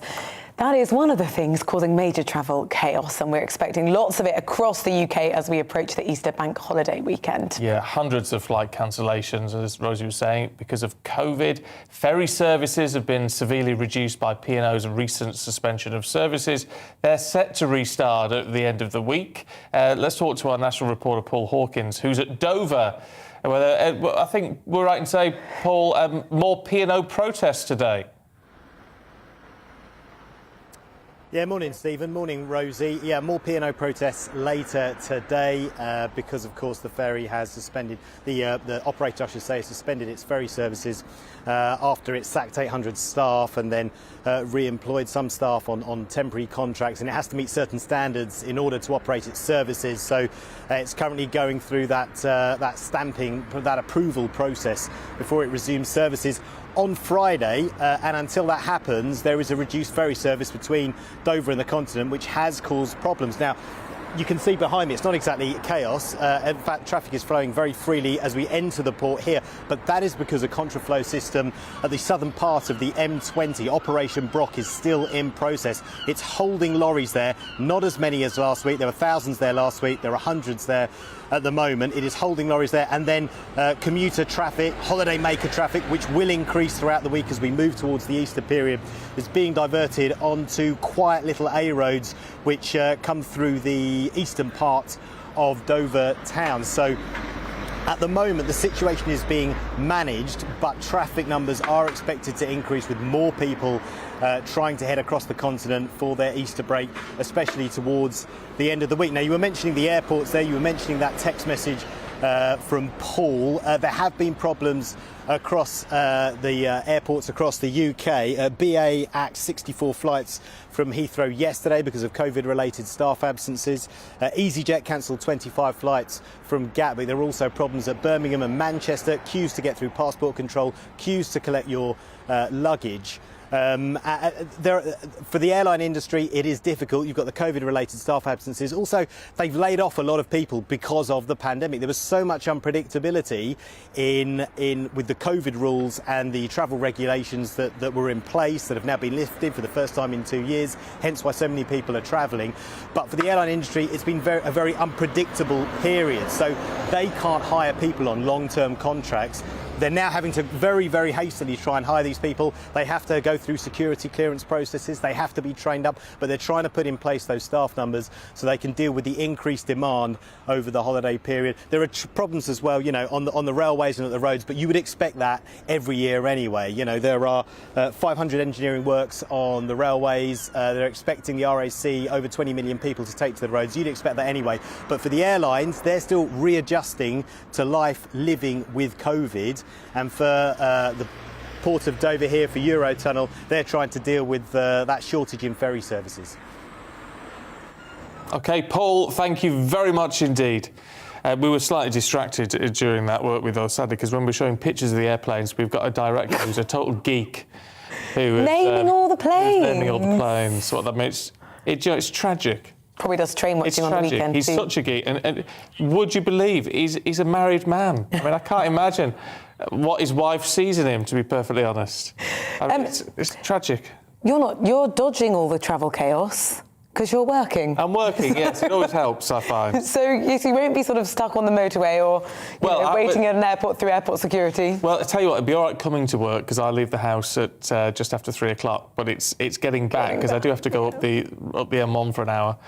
So whether that's going to be bad at the weekend, I don't know. No, I'm joining the tidal wave of people travelling, determined to get to Devon for the weekend. Yeah, I mean, it's going to be a long slog. I mean, the thing is, I can understand why you want to do it when it's a chance the kids are off and if you've got, bank holiday off and all the rest of it. But it's just, I don't see why. Is it worth the effort? And you get anywhere and it's absolutely Why is everyone crowded. being such a Scrooge about holidays? It's the Easter holidays. Some people haven't gone away for so long. I think just battle through the traffic. You'll enjoy it when you get there. I hope you do. I hope you do. I hope you enjoy it when you get there. I just think, sometimes it's just, if the weather's nice, which it's going to be, sit in the garden, grab a can of lager or something, sit in the garden. Or what you could do, what we're talking about next, swimming. A sad story, though. Yes, potentially, because your local swimming pool could close. We'll find out more in a moment.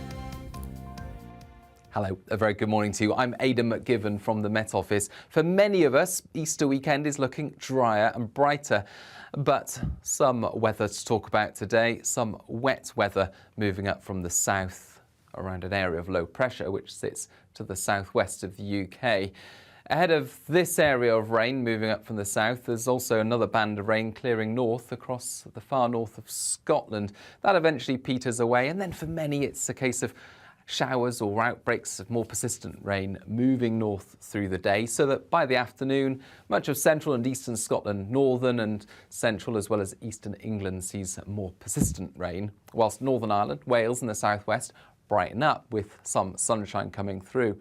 Feeling warm in that sunshine, but also the sunny spells helping to set off a few more heavy downpours. But it will feel cold, I think, for the east coast of Scotland, 8 Celsius with an onshore wind here, and perhaps the far northeast of England.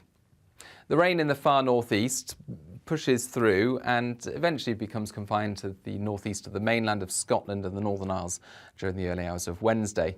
Otherwise, the showers elsewhere die away, but there'll be a lot of cloud remaining, so that it's a gloomy start to Wednesday. Another mild start to the day, but a lot of mist and low cloud, particularly around southern and western shores. This will take some time to lift through the morning, but eventually sunny spells break out inland, and a few scattered showers will also develop, some heavy downpours towards the south. The rain in the far northeast of Scotland eventually clears away, and brighter skies also for Scotland and Northern Ireland, but a few showers here. I think from the central belt towards the south of England, 17 or 18 Celsius, but in 1 or 2 spots, 20 or 21 degrees. And perhaps by Thursday, even warmer still, with a lot of fine weather in the east, 21 or 22 degrees.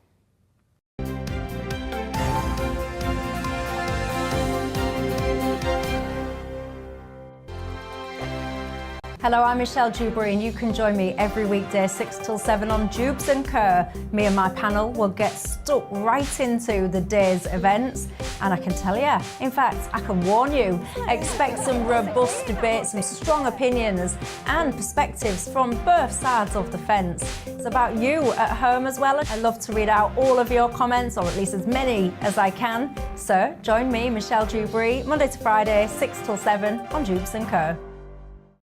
On radio, they call it the drive time slot, 4 p.m. until 6 p.m.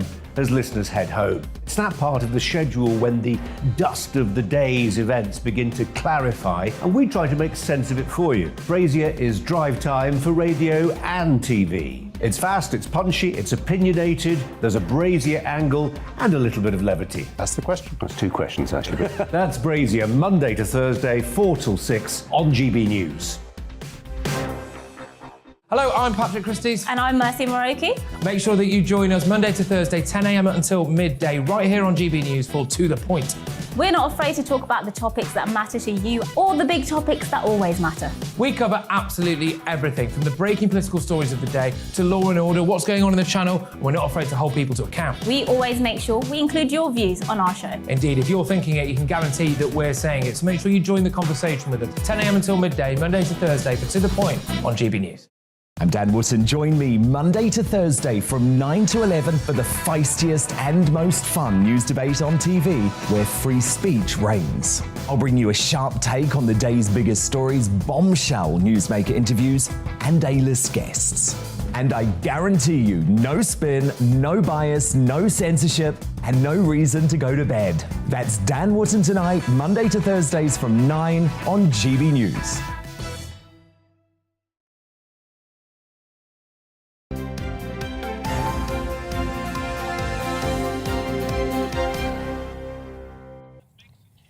Welcome back. You are watching and listening to Breakfast with Stephen and Rosie at 8:28. We're live across the UK on your radio and your TV. Still to come for you this morning as the so-called Canoe Man drama takes to our screens this weekend. We're going to be talking to the journalist who met Anne Darwin and went on to tell her story. That's at 8:45. And the government is investigating reports, as we've been hearing this morning, that Russian forces could have released chemical weapons in Ukraine. We're going to be speaking to the Armed Forces Minister, James Heappey, and hear about what happens now. Don't miss that. He joins us just before 9. In the meantime, we're talking about cost of living and the ongoing crisis, the ongoing squeeze. It's not just what we're having to deal with at home, it's what's going on in society as well. And it turns out that the cost of living problem could almost force about half of public swimming pools to close within the next year. I mean, obviously, gas, electricity prices are expected to double by the end of the year. That could add a further £100,000 to bills. And Community Leisure UK, they're calling for the government to invest £1 billion to protect our swimming pools. Well, let's talk to our East Midlands reporter, Will Hollis, who's at the Lammas Leisure Centre in Sutton in Ashfield. Good to see you this morning. Disappointed you're not in the pool this morning, Will. Good morning. Yes, I forgot my swimsuit, but it's not really that type of thing for me at this time in the morning. I prefer to be just on the outskirts. But of course, the figures that you're talking about, some of these price rises, we're hearing so much about it because of the energy crisis in our homes. But I think that we forget some of these big places where energy is essential to keeping places like pools warm, keeping gyms cool. It is a really worrying time. There's been different figures from different organisations. One of them from UK Active is a rise in 150% for leisure centres, often affecting pools. They're facing some really difficult times. Last year, Swim England, the statistics that you were talking about just a moment ago, came out saying, yes, that about half of pools in England expected to close by the end of the decade if they don't get support. They were also asking for around £1 billion in funding from the government. Well, now to join me and to talk a little bit more is Lorenzo. Now, Lorenzo Clark, you're the contract manager here for Everyone Active. This is a leisure centre that's owned by Ashfield District Council. What are the problems that your team are facing specifically around energy costs and keeping these places warm? Well, I mean, we particularly have a lot of water in our contract, so across the Ashfield District we're investing in new swimming pools as well. So we've got a new pool going in at Kirkby and a new pool going in at Hucknall. So in these times when energy costs are going up disproportionately, obviously we've got to look at modern technologies to try and limit those costs, and we've got to look at future proof by buying the energy in advance, which again is a risk because you don't know if the price is going to come down at all. some of those figures that we were talking about, different people might say around 113% rising costs, 150% rising costs. How are your costs being affected by the energy crisis? I mean, it's tens of thousands. I mean, you're looking on a monthly basis that it's adding double digits to our energy prices, and over a year in a typical centre like this, you're going to go up by £60,000 as a minimum just to keep the pool water warm and the air temperature as it is now. And Lammas has an ice rink as well. The beauty about that is we use that technology to reclaim the heat from the ice to actually heat the swimming pool as well, to try and lower it. But we're looking at things like solar PVC and things like that to bring the cost down as well. And it's community pools, maybe in older buildings, listed buildings, that are really facing problems. Is that the sort of thing that you'd be facing if you didn't have maybe the new technology and the new infrastructure, and maybe at these places like Kirkby where you are building a new swimming pool, a new leisure centre, where you're maybe managing those costs and those effects a little bit better because you have the technology?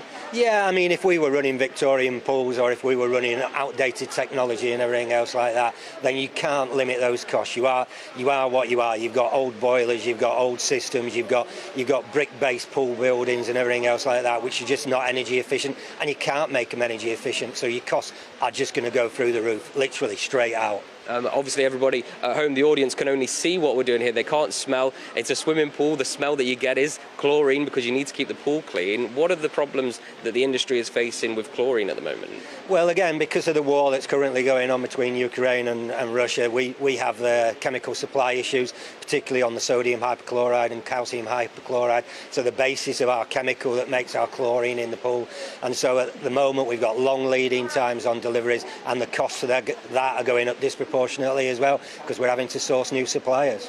Lots of costs here for this industry in chlorine, and energy costs, of course. We did ask the government and the Department for Business for a comment, but nobody got back to us before we started the broadcast this morning. But back to you in the studio. OK, Will, thank you. Let's hope someone does give us a response to that. Thanks very much indeed. Loads of you getting in touch about what we call each other, and because it's come up in a sexual harassment case about whether I could call you a good girl at the office. Yeah, you could. I could. I mean, I don't think I would do it. I don't think you would, and if you did, I think it might get a pursed lip back. Yes, right, OK. But Beth said, morning, Beth. She says, I'm an old girl of 75. The world's gone mad. What on earth is happening that everyone's so easily offended? Women of all ages refer to each other as girls, also in mixed company, girls, boys, lads, lasses. Let's have a bit of common sense, which I like. But it comes down to, again, I know I've said this before, it's the context, it's how you say it, it's the tone, it's the body language. Yeah. Pauline says, morning, my husband's called me a good girl all his life. As a way of a joke, there is nothing harmful about saying it. And Anne... Easy when it's your husband, though. Yeah, this is my favourite. Anne says, recently a delivery driver addressed me as babe. I'm 69 and my only thought was, is this man safe to be behind the wheel? You might be a babe at 69, Anne. I just don't know. I mean, I quite like it, but I say it is context, isn't it? It's how it's said, how it's delivered, if there's a smile with it, or if it's someone just trying to be patronising and horrible. Now, it's 25 to 9. Stay with us, because John and Anne Darwin, the canoe con couple, their story is being turned into a TV drama. We're going to be speaking to the journalist who first told their story after this.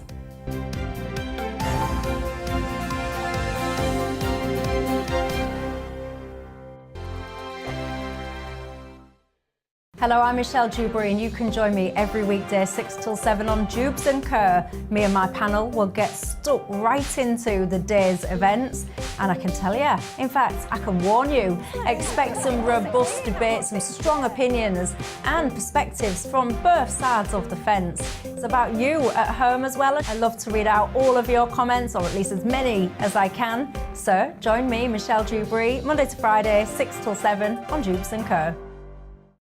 On radio, they call it the drive time slot, 4 p.m. until 6 p.m. as listeners head home. It's that part of the schedule when the dust of the day's events begin to clarify, and we try to make sense of it for you. Brazier is drive time for radio and TV. It's fast, it's punchy, it's opinionated, there's a Brazier angle and a little bit of levity. That's the question. That's two questions, actually. That's Brazier, Monday to Thursday, 4 till 6 on GB News. Hello, I'm Patrick Christie's. And I'm Mercy Moroki. Make sure that you join us Monday to Thursday, 10 a.m. until midday, right here on GB News for To The Point.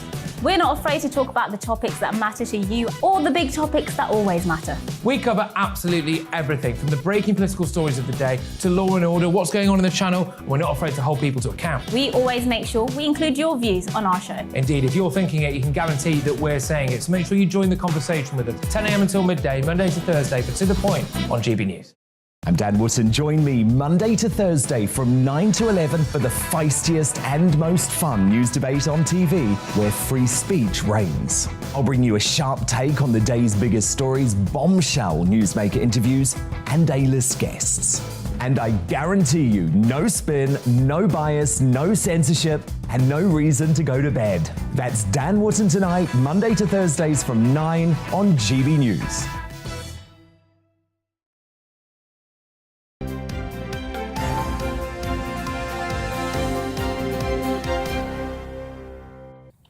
Welcome back. It's 8:37. Let's bring you up to date on GB News Breakfast.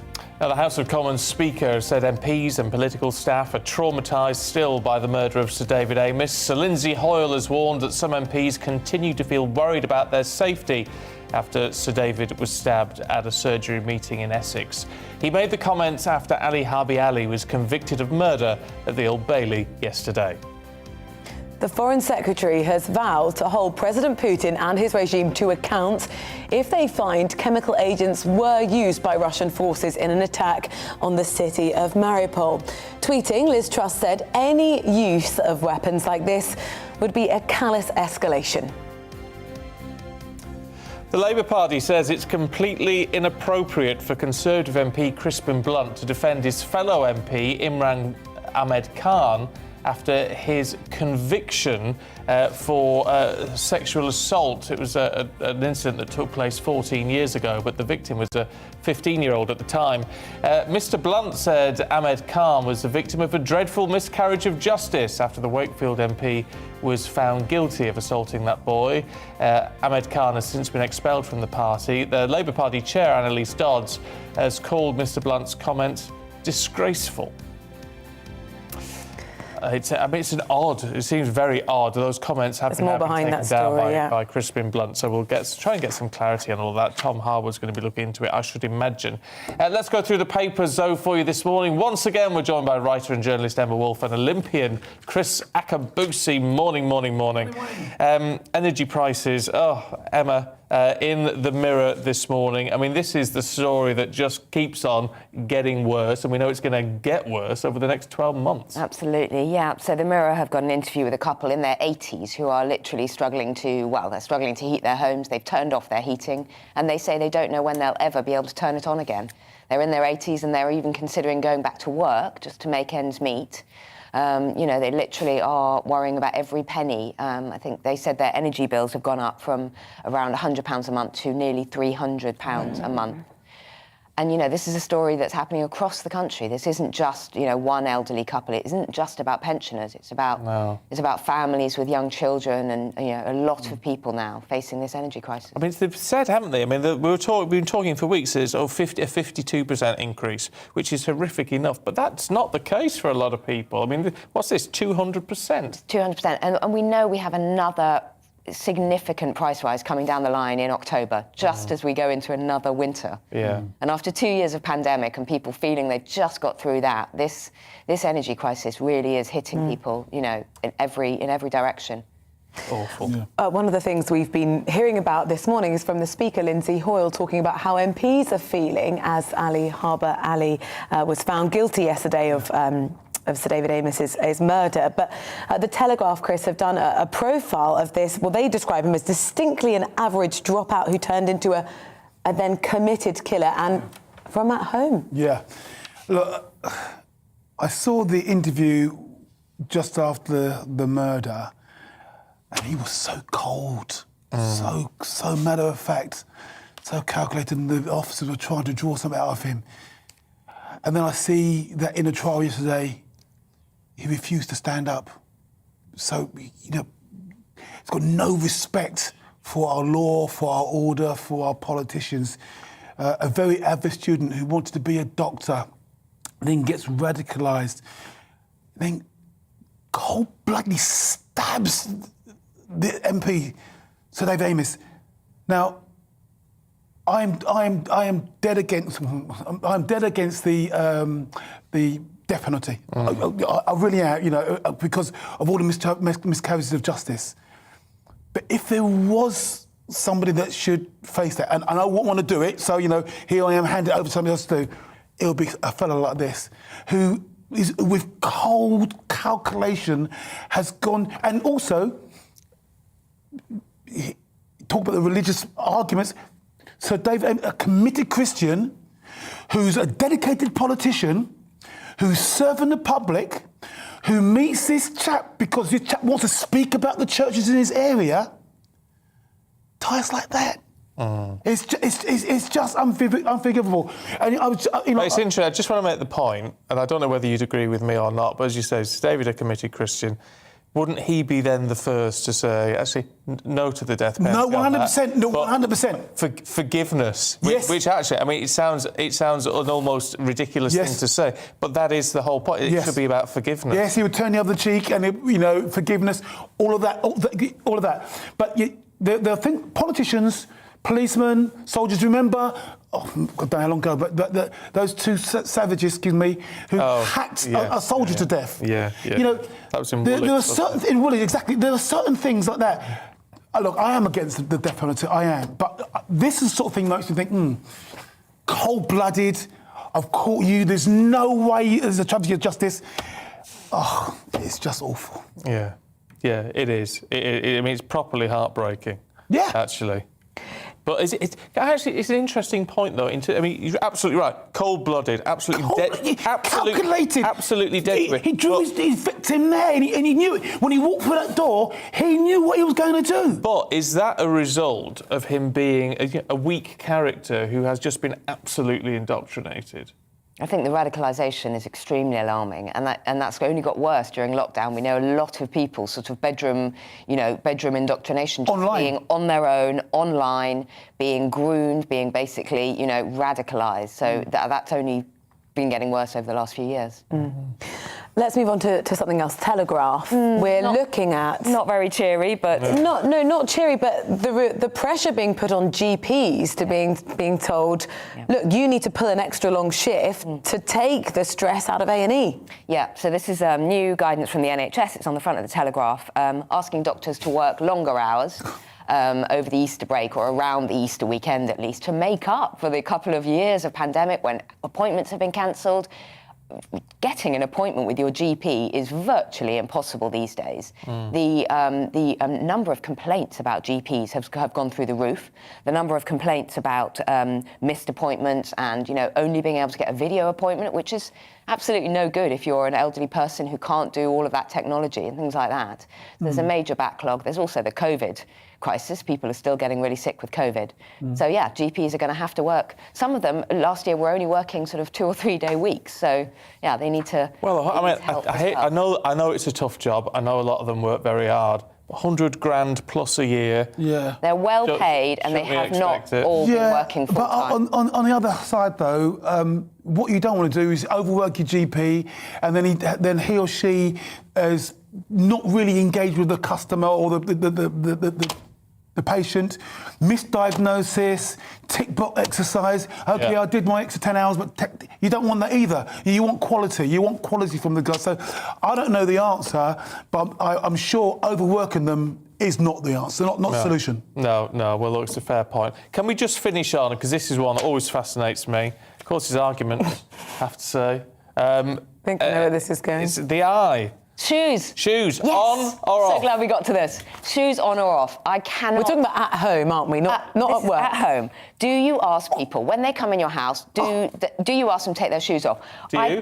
Absolutely. I would never walk around. I've got wooden floors and stuff. No, I don't. What about you, Rosie? I've never insisted on someone taking their shoes off. No, I wouldn't insist, but I would. In Japan, in Iran, in Sweden, it's completely normal. You take your shoes off. I'll take my shoes off too. If I go to the house, I'll take my shoes off.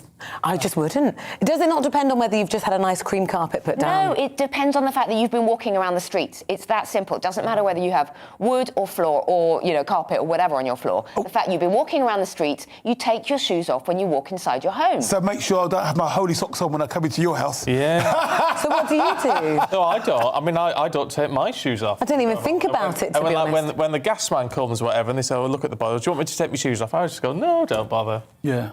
Why? Well, I wouldn't want the dirt from the streets around my home. You see, my brother... I've got a little toddler crawling around on the floor. Yeah. I don't particularly want someone else bringing dirt. I really do think it's a question of my ex-wife, a German, and you could eat off her floor. Absolutely meticulous.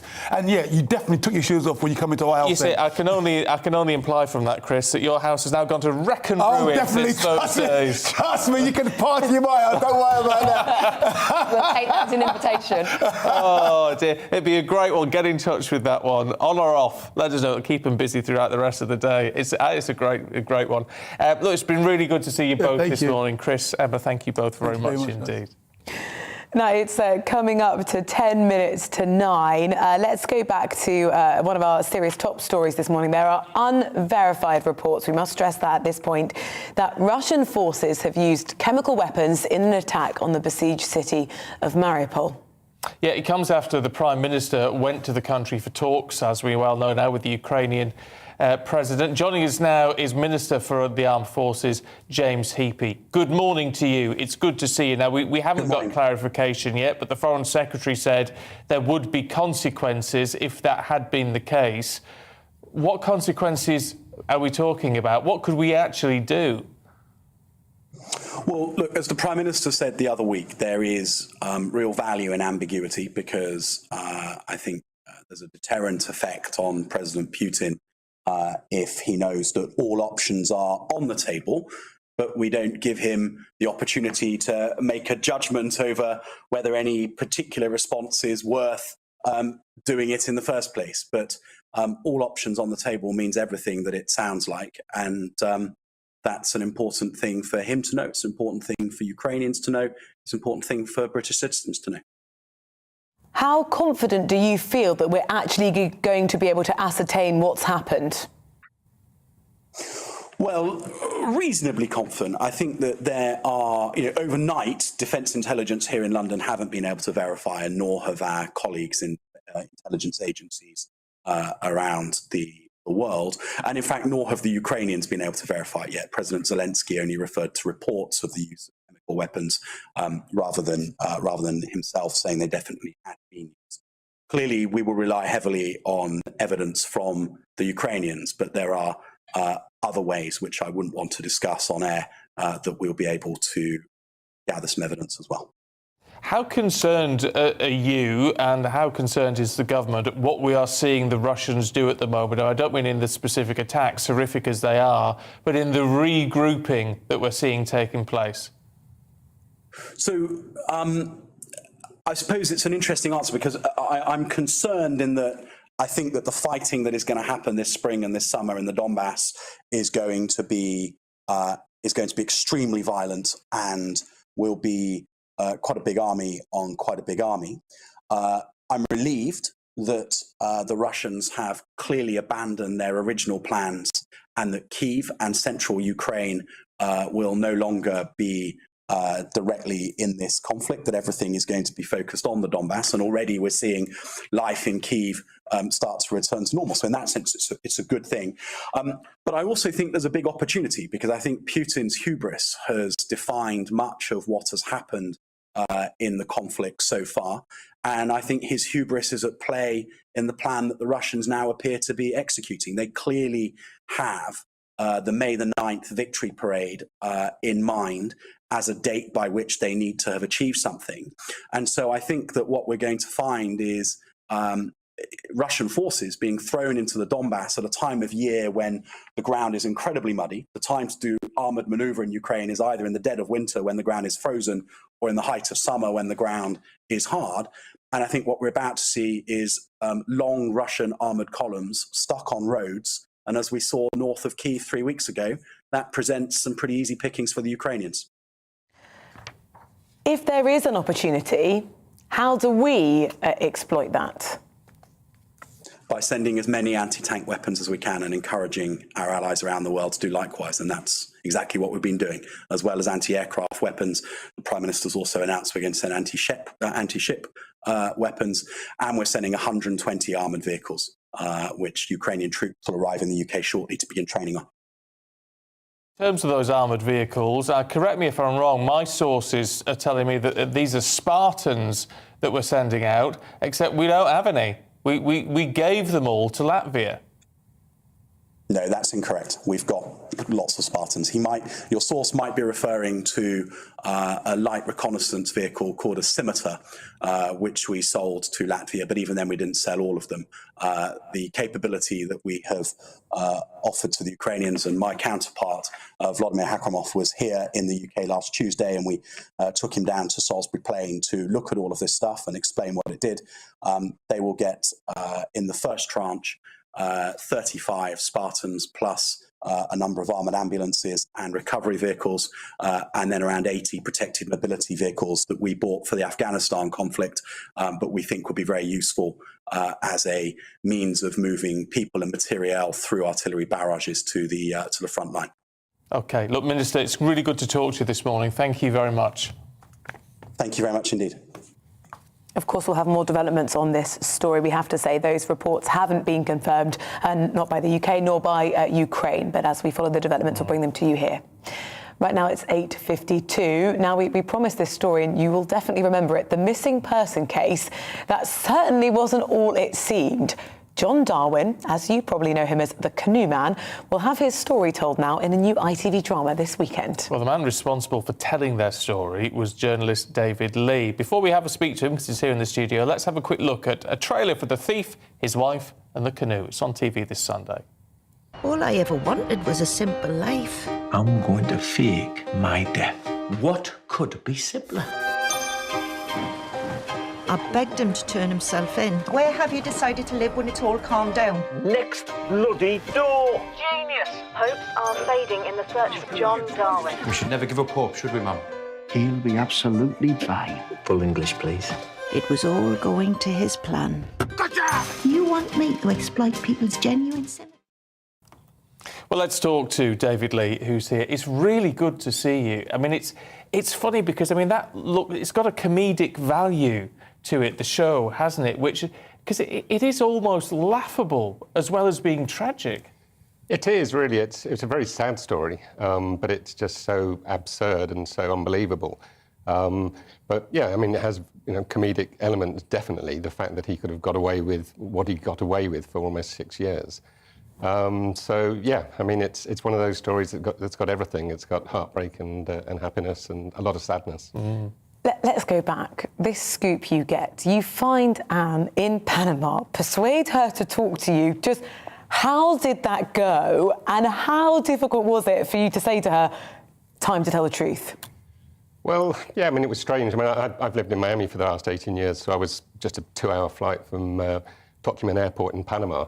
And I was sent by the Daily Mail to try and find her. And they said, right, go to Panama and find Anne Darwin. And I said, OK, have you got an address, a city or something? It was nothing. So I landed in Panama, sitting there scratching my head at the airport. And then I got a call from a friend of mine, Anthony Harwood, who's the news editor of The Mirror. And he said, have you got anyone in Panama? And I said, well, I'm here, but I'm working for The Mail. And he said, have you got the address? And I said, no. I said, have you? And he said, yes. He said, do you want it? I said, be quite handy. So I said, look, I'm here for The Mail, but I've got nothing to go on. So if you give me the address, I give you my word that if I get anything, I'll give it to both papers. And of course, The Mail were fine with that because otherwise... They wanted it too? They wanted it too. So anyway, I found the address. We thought she'd be long gone. We thought she'd be back in England. Her husband's just turned up after 6 years. And eventually she let me in. And I said, you must be thrilled, delighted. And she said she was, but she looked anything but thrilled, delighted. She looked very nervous and... anyway, so at first she said, it was the day she'd always been praying for, and I said, well, why haven't you got on a plane and got back to England then? And she said, I have some visa issues, and none of it rang true. But anyway, I didn't push it too much because I wanted to get the full story. And then, of course, the next night we're sitting having dinner, and I get a phone call saying, you're not going to believe this, and that famous picture turned up of her, John, and the Panama estate agent, which was taken 18 months before his miraculous resurrection. And was that the point then when she decided to spill the beans? Well, more or less. I mean, the beans have been spilled for her, and I was sitting with her, and it was an incredibly tense moment. And I had the picture on my computer screen, and I said, "Look, Anne, I'm sorry." So you had to say you've been rumbled, Anne. I said, "I'm sorry. You've been lying." And I turned the thing around, and her face went white.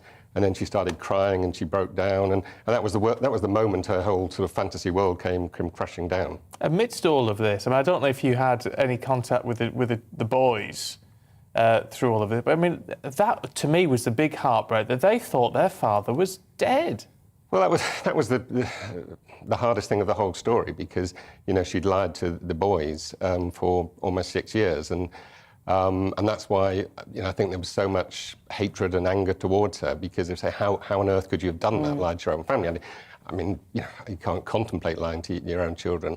But I spent time with her. She told me that John had always told her that if she told any of the boys, it would implicate them in the crimes. And I think they thought it was all going to be over very quickly. He was going to fake his death. He was drowning in debt.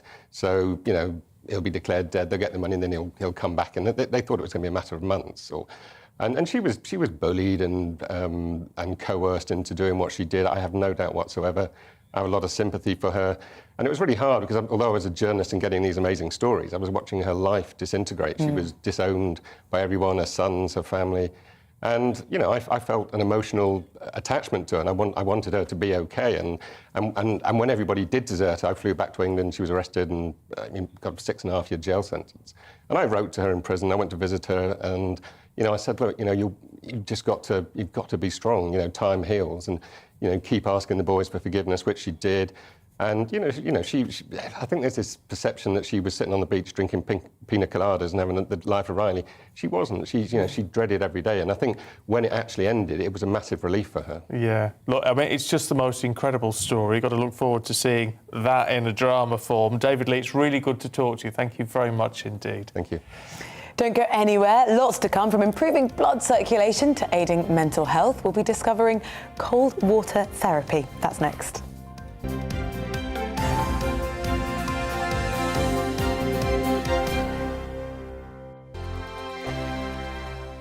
Hello, I'm Michelle Dewberry, and you can join me every weekday 6 till 7 on Jubes and Kerr. Me and my panel will get stuck right into the day's events, and I can tell you, in fact, I can warn you, expect some robust debates, some strong opinions and perspectives from both sides of the fence. It's about you at home as well. I love to read out all of your comments, or at least as many as I can. So join me, Michelle Dewberry, Monday to Friday, 6 till 7 on Jubes and Kerr.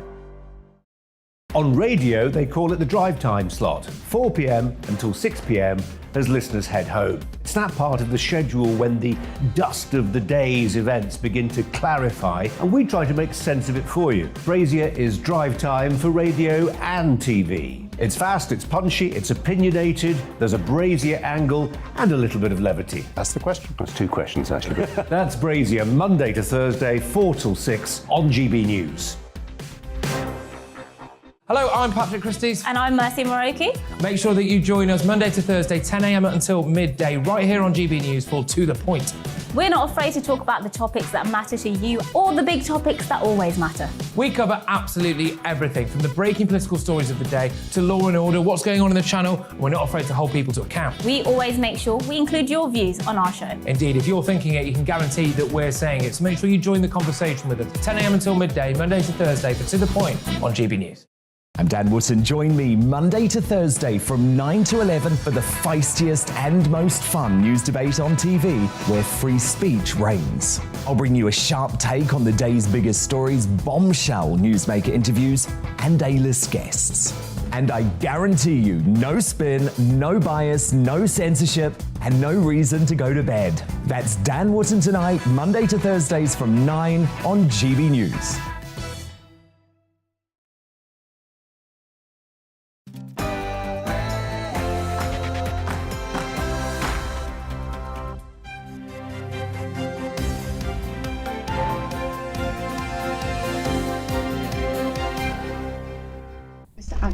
Is this a terrorist attack?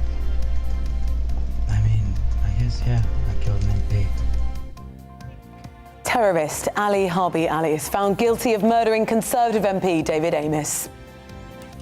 Well, good morning to you. It is 9 o'clock on Tuesday, the 12th of April. This is Breakfast on GB News with Stephen and Rosie. We are live across your TV, your radio and online. So this is what we've got for you today. And the man who assassinated Conservative MP David Amess has been found guilty of murder and of plotting attacks on other politicians, including the ministers Dominic Raab and Michael Gove. So how did he slip through the government's anti-radicalisation scheme? Armed Forces Minister James Heappey has said all options would be on the table when it comes to the UK's response to Russia potentially using chemical weapons in Ukraine. Well, that comes as the UN holds their bi-weekly briefing in Geneva on the ongoing humanitarian crisis. Now, it's said cold water therapy can help improve blood circulation and mental health. As a new reality show puts a group of celebs to the test, we'll meet the expert who says a cold shower can do wonders. And Britney is expecting again. Just months after being released from her legal conservatorship, we'll tell you how she broke the news. So, anything you want to talk about, we would absolutely love to hear from you this morning. gbviews at gbnews.uk or tweet us at gbnews.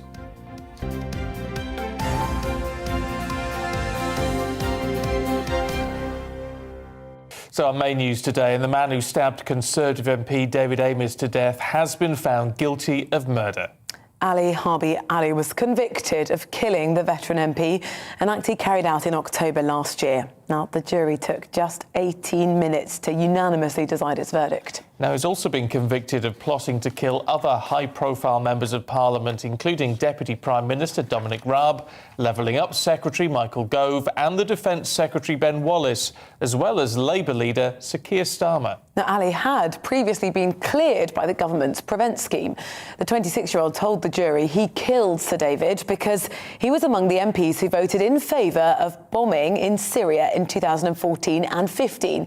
He added that he did it to send a message to other MPs. Well, earlier we spoke to the former senior military intelligence officer Philip Ingram about the dangers of online radicalisation.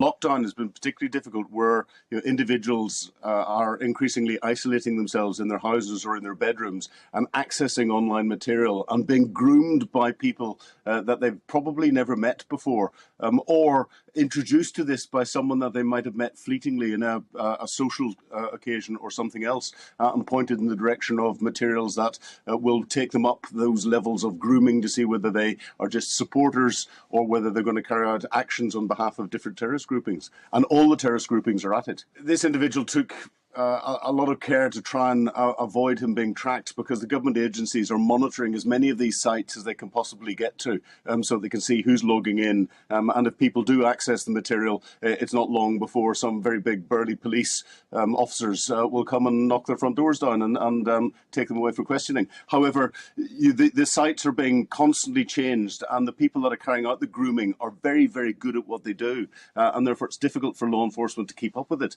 We have to remember, since the horrible attacks in London in 2017, 31 attacks have been thwarted by counter-terrorism police. And during the lockdown itself, 7 late-stage attacks have been thwarted. So the threat is significant. There are a number of different risk factors, and it's sort of almost dangerous to speculate, but the ones that are coming through that are common are individuals who may have mental health conditions. They may be sort of loners in society or anything else, but some of the key indicators are if you've got individuals whose personality suddenly changes, and whenever you're talking about Islamist radicalisation, who then suddenly become much more religious from the way they're dealing with things and in their language, and want to attend certain religious groupings and meetings, those can be indicators. And this is where referral to the Prevent programme by the community works more often than it doesn't work. It's never going to be 100%, but it is something that has stopped a large number of young people going down the route of being radicalised and turning into convicted terrorists. If you get them very early, then the Prevent programme is having huge successes. It's a multi-agency programme. It's not run purely by the security services or the police, and its aim is to stop people getting into that bit where they would become criminally convicted. But it depends where someone is in the grooming process. They go beyond a point where they've decided to take action and will go out and commit these heinous crimes. And at that stage, it's too late. Well, the difficulty is MPs have to put themselves in the public domain, and they have to tell people how they can access them. That's their job, like anyone else who's working in the public area. So they put themselves up as a risk factor. But what people need to do is recognise that, unfortunately, this is part of society. It's part of living in a free democratic society. There's those that want to attack it. And therefore, that has to be a factor in looking at your personal security. And that has to be very individual from the individual's office. They know what best is going on, but it's also a wider whole community thing. And often what I say to people is, if your gut feeling says something's wrong, then go with your gut. It's often right. Whether that be someone on the street knowing that a neighbour is behaving differently, you report it to the security services. Let the professionals have a look at it. That doesn't automatically mean they're going to be arrested and taken away or anything else. They'd far rather have 100,000 little bits of information that are useless, but get the one nugget that stops an attack. Always fascinating to get that sort of insight from people who really know what's going on. And we'll have full coverage, of course, throughout the course of the day. But let's change tack a little bit now, which is something which starts off sounding nice, but isn't. Most people, like me, enjoy a nice hot shower when they get up in the morning. I like a bath, actually. In the morning? Yeah, or the night before, bath. Yeah, a lovely hot bath, steaming hot bath. That's a lot of things to do before you leave for work at 3. Yeah, well, some things are worth it. But you see, what I'm doing wrong, Rosie, is that I shouldn't be having a nice hot bath. I should be having a cold bath. Yes, according to health benefits, apparently. Yeah, well, we'll find out what they are. Wellbeing guru Wim Hof has been a long-time advocate of this pastime. Tonight, he'll be putting some famous faces to the test for a new show, Freeze the Fear. Let's take a look at what's in store. 8 celebs, 1 Iceman. No red carpet. Here they are, the victims. No enjoying the view. I feel sick just looking over there. No hot tubs. No hot showers. No feeling in their toes, hands or bum. It's so cold. My lips. No escaping. It's like he's trying to run away from Michael Ball. No safety nets. This is ridiculous. No going back. You did it. No idea what they've signed up for. This is not about being tough. It's about taking ownership of your own mind.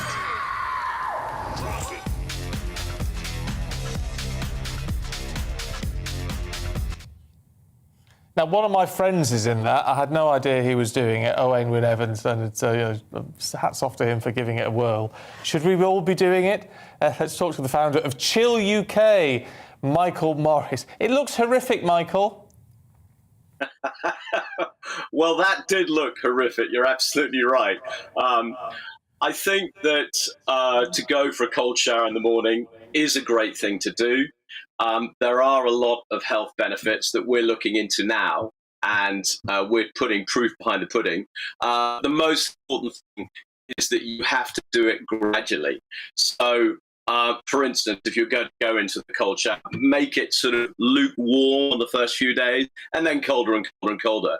And you will acclimatise, and you will get a lot of benefits from it. Michael, I've heard this several times. People say, have a cold shower in the morning. It has never been said to me by someone who's got long hair. Okay, so when we go in the sea, you could wear a cap, and what you could do is you could wear a cap in the shower. How about that? I mean, there's loads of stuff that will happen to you when you go into if you do this regularly. And obviously we go into the sea, which is really beautiful and whatever. And to go into a cold shower is obviously not exactly ecotherapy there, but you will get some benefits. You'll overcome cold water shock, and you'll control your breathing, and that empowers you to overcome everyday trials and tribulations. So you will get used to it, which is, just a fantastic thing. It improves circulation. It improves your immune system. Endorphins are released. There's blue therapy, obviously, if you do it in the water and in the sea. And also, we've proven that it reduces inflammation, and we have links between inflammation and depression.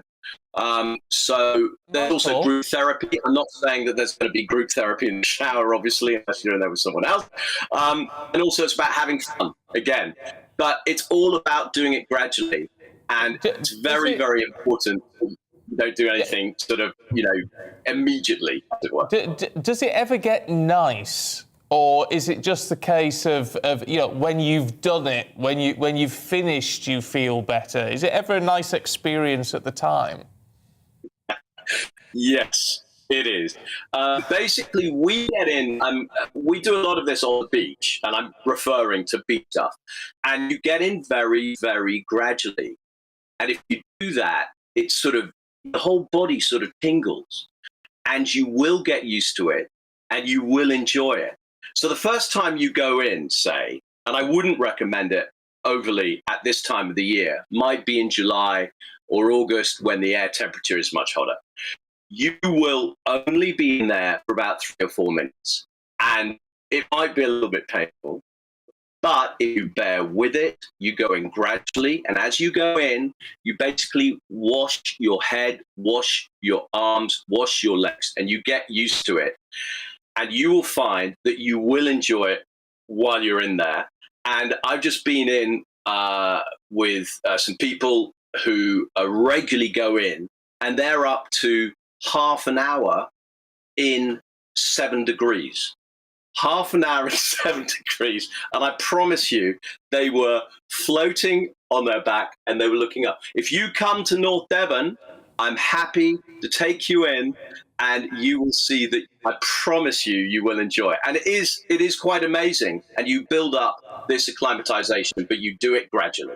Yeah, look, Michael Morris, it is really good to talk to you. I think I would need to come and see you so I could be tempted in, I think. I don't know if I'm brave enough to do it just on my own. But it's interesting. It's certainly interesting. Really good to see you this morning. Thank you.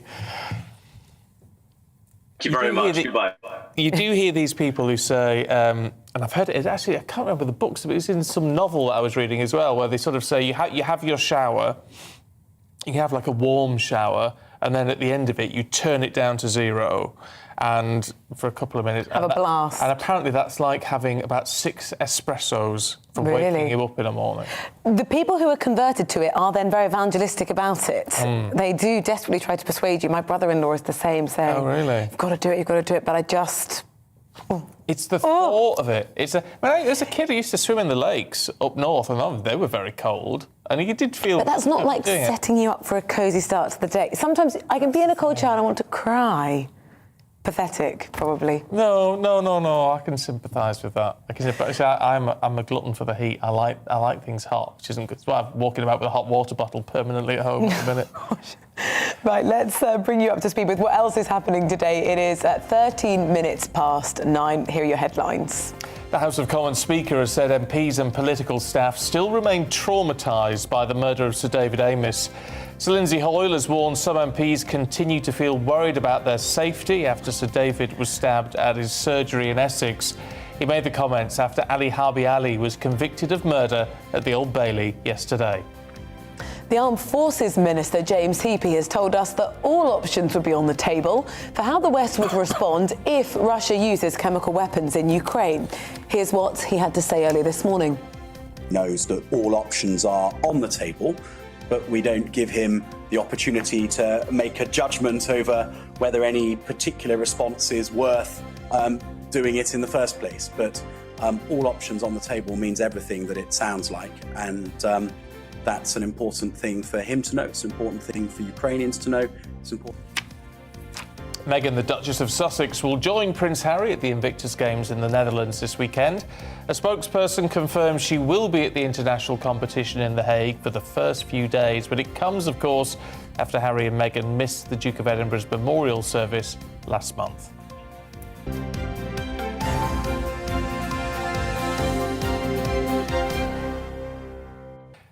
Lots of you getting in touch about pools, community pools, which because of the cost of living and the cost of heating that water, so it's not quite as cold as your cold water lovers may want, it's just going to cost too much. About 50% of pools could close in the next 12 months. Mike says closing community pools is something we don't need to worry about in the northwest, as it's always been a luxury for the southern part of the country. None in Wythenshawe in Greater Manchester. Oh.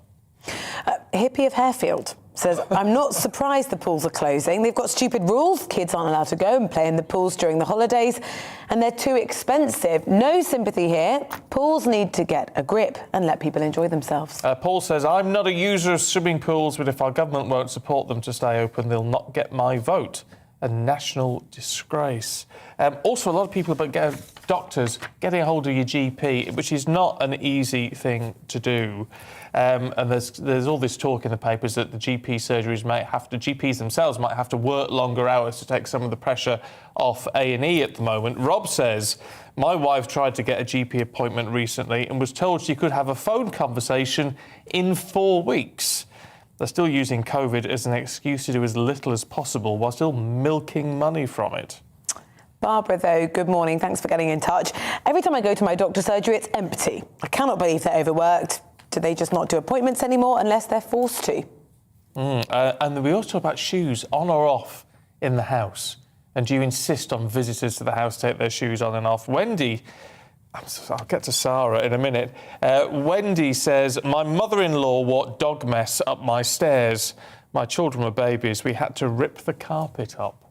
She's grim. But Sarah, I don't know where you get this from, Sarah. This is very interesting. She says, I would deem it very lower class to ask someone to take their shoes off at the door. Now, I'm from a northern working class background. I would have said it was the opposite. I would have said it was very posh to have someone take their shoes off. So it's an interesting perspective. Yeah, I mean, I didn't even really realise how much of an issue this was until today. Oh, there you go, you see. This is what makes the nation's heart beat.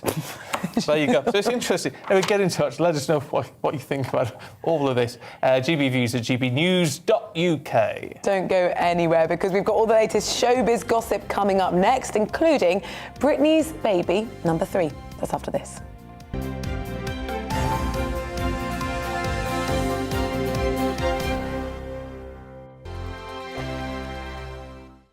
Hello, I'm Michelle Dewberry, and you can join me every weekday 6 till 7 on Jubes and Kerr. Me and my panel will get stuck right into the day's events, and I can tell you, in fact, I can warn you, expect some robust debates, some strong opinions and perspectives from both sides of the fence. It's about you at home as well. I love to read out all of your comments, or at least as many as I can. So join me, Michelle Dewberry, Monday to Friday, 6 till 7 on Jubes and Kerr.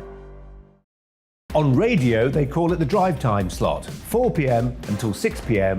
as listeners head home. It's that part of the schedule when the dust of the day's events begin to clarify, and we try to make sense of it for you. Brazier is drive time for radio and TV. It's fast, it's punchy, it's opinionated, there's a Brazier angle and a little bit of levity. That's the question. That's 2 questions, actually. That's Brazier, Monday to Thursday, 4 till 6 on GB News. Hello, I'm Patrick Christie's. And I'm Mercy Moroki. Make sure that you join us Monday to Thursday, 10 a.m. until midday, right here on GB News for To The Point. We're not afraid to talk about the topics that matter to you, or the big topics that always matter. We cover absolutely everything, from the breaking political stories of the day to law and order, what's going on in the channel. We're not afraid to hold people to account. We always make sure we include your views on our show. Indeed, if you're thinking it, you can guarantee that we're saying it. So make sure you join the conversation with us, 10 a.m. until midday, Monday to Thursday, for To The Point on GB News. I'm Dan Wootton. Join me Monday to Thursday from 9 to 11 for the feistiest and most fun news debate on TV, where free speech reigns. I'll bring you a sharp take on the day's biggest stories, bombshell newsmaker interviews, and A-list guests. And I guarantee you, no spin, no bias, no censorship, and no reason to go to bed. That's Dan Wootton tonight, Monday to Thursdays from 9 on GB News.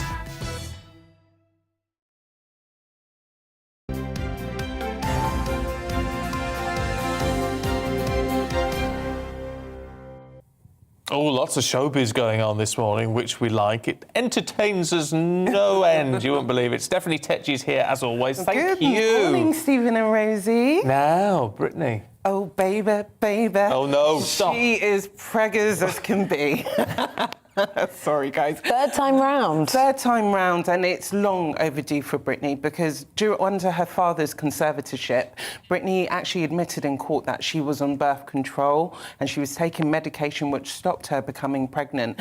And it was one of her wishes to start a family. So now she's actually had that opportunity with her fiancé, Sam Ashgari. So she announced it on Instagram last night. And people were like, are you pregnant, not pregnant? Because she was saying that he was teasing her about having a food baby, which led her to actually doing a test, which has come out positive. So this will be Britney's third child and one where she can actually celebrate her freedom. But she's been quite frank. She says in her previous 2 pregnancies, she suffered from prenatal depression and post-depression, postnatal depression. So it's something that she's quite worried about with this pregnancy as well. So she said she's not going to want to be papped as much. Papped as much? Yeah. How about not getting papped at all, Britney? Yeah. She's going to have to hide away somewhere. Oh.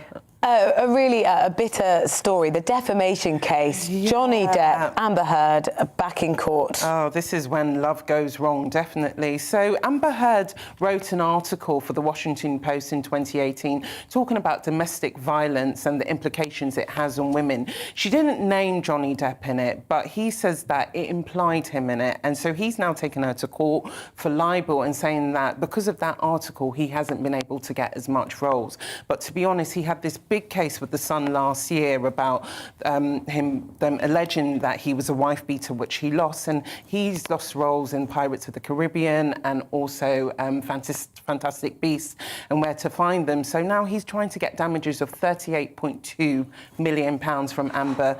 Last weekend, she spoke about it on social media and she said she will be offline for a bit while she deals with this case. She says she has a lot of love for Johnny. She says in that article... Oh, really? Really? Yeah. She's a funny way of showing it. She's an actress, so she has to act up, obviously. But she was saying that in that article, what she was talking about was about women speaking up against men who abuse their power, and she wasn't implying Johnny at all. But clearly, he still needs to get a bone to pick with her. Yeah. Oh, I mean, that's a mess. The whole thing's a mess. It really is. I'm just like, I think it makes things worse for Johnny, actually, because it just brings up the old stuff and the old cases that he's had against him and their messy relationship. Now, I'm not one to be critical, Stephanie. Yeah. As you know. But for years, we've looked at Mr. Simon Cowell, who's a very talented man, has gone, what has he done to his face? Yeah. Are we team Botox, team natural? I don't know. But with Simon Cowell, he's actually said enough is enough, because for years he's been quite quiet about whether he's had fillers, Botox, but he's come out and he's actually said that he's gone overboard with the fillers. He said he was looking at pictures of himself and he said he couldn't even recognise himself, and his son Eric was looking at pictures of him and laughing. So now he said he's gone face filler free, no more Botox, and that he is going to grow old gracefully. This is someone who's previously said Botox is no more unusual than toothpaste. Yeah, well, it's taken it to the extreme, I think. I think, you know, when you see your face changing like that, because we know how Simon Cowell looks like and to how he looks like now, it's two completely different people. What do you think? Do you think men have pressure to keep up appearances on TV? Yes, I think there is to an extent, and I think, you know, if people want a little bit of Botox or something, I sort of think, well, I mean, it's very common these days, so why not? If you want to, why not? It's just a little bit very quickly becomes a little bit more. But, but I think it's the fillers that are a bigger problem, because that really does change the shape of your face. Don't get me wrong, I'm not, you know, offending anybody, but sometimes it gives that balloon look, like...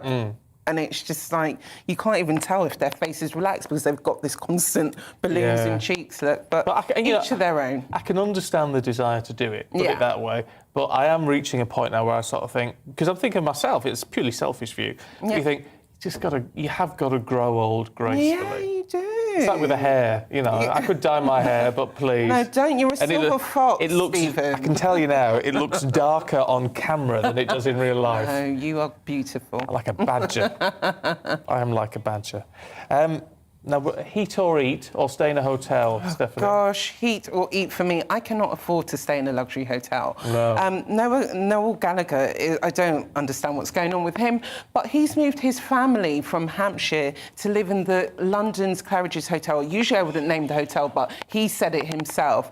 And he said his heating broke down, so he's living it up in the 5-star Claridge's Hotel, while us mere mortals are worried about the cost of living. He's living it up there, enjoying afternoon tea. And I just think it's one thing to do it, but then it's another thing to rub it in people's faces, and when you've got that luxury to do so. Yeah, well, you know, or maybe better to enough. tell people than be discovered that you're there. Maybe. It's true. Oh, everyone else knows now. Stephanie Tetchy, as always, Always a pleasure. It is more than a delight. Thank you very much indeed. That's it from us this morning. I'll be keeping you up to date with the news today. Stephen will be back tomorrow with Anne, but up next it'll be Tom Harwood with The Briefing. Don't miss it. Hello, a very good morning to you. I'm Aidan McGivern from the Met Office. For many of us, Easter weekend is looking drier and brighter. But some weather to talk about today, some wet weather moving up from the south around an area of low pressure which sits to the southwest of the UK.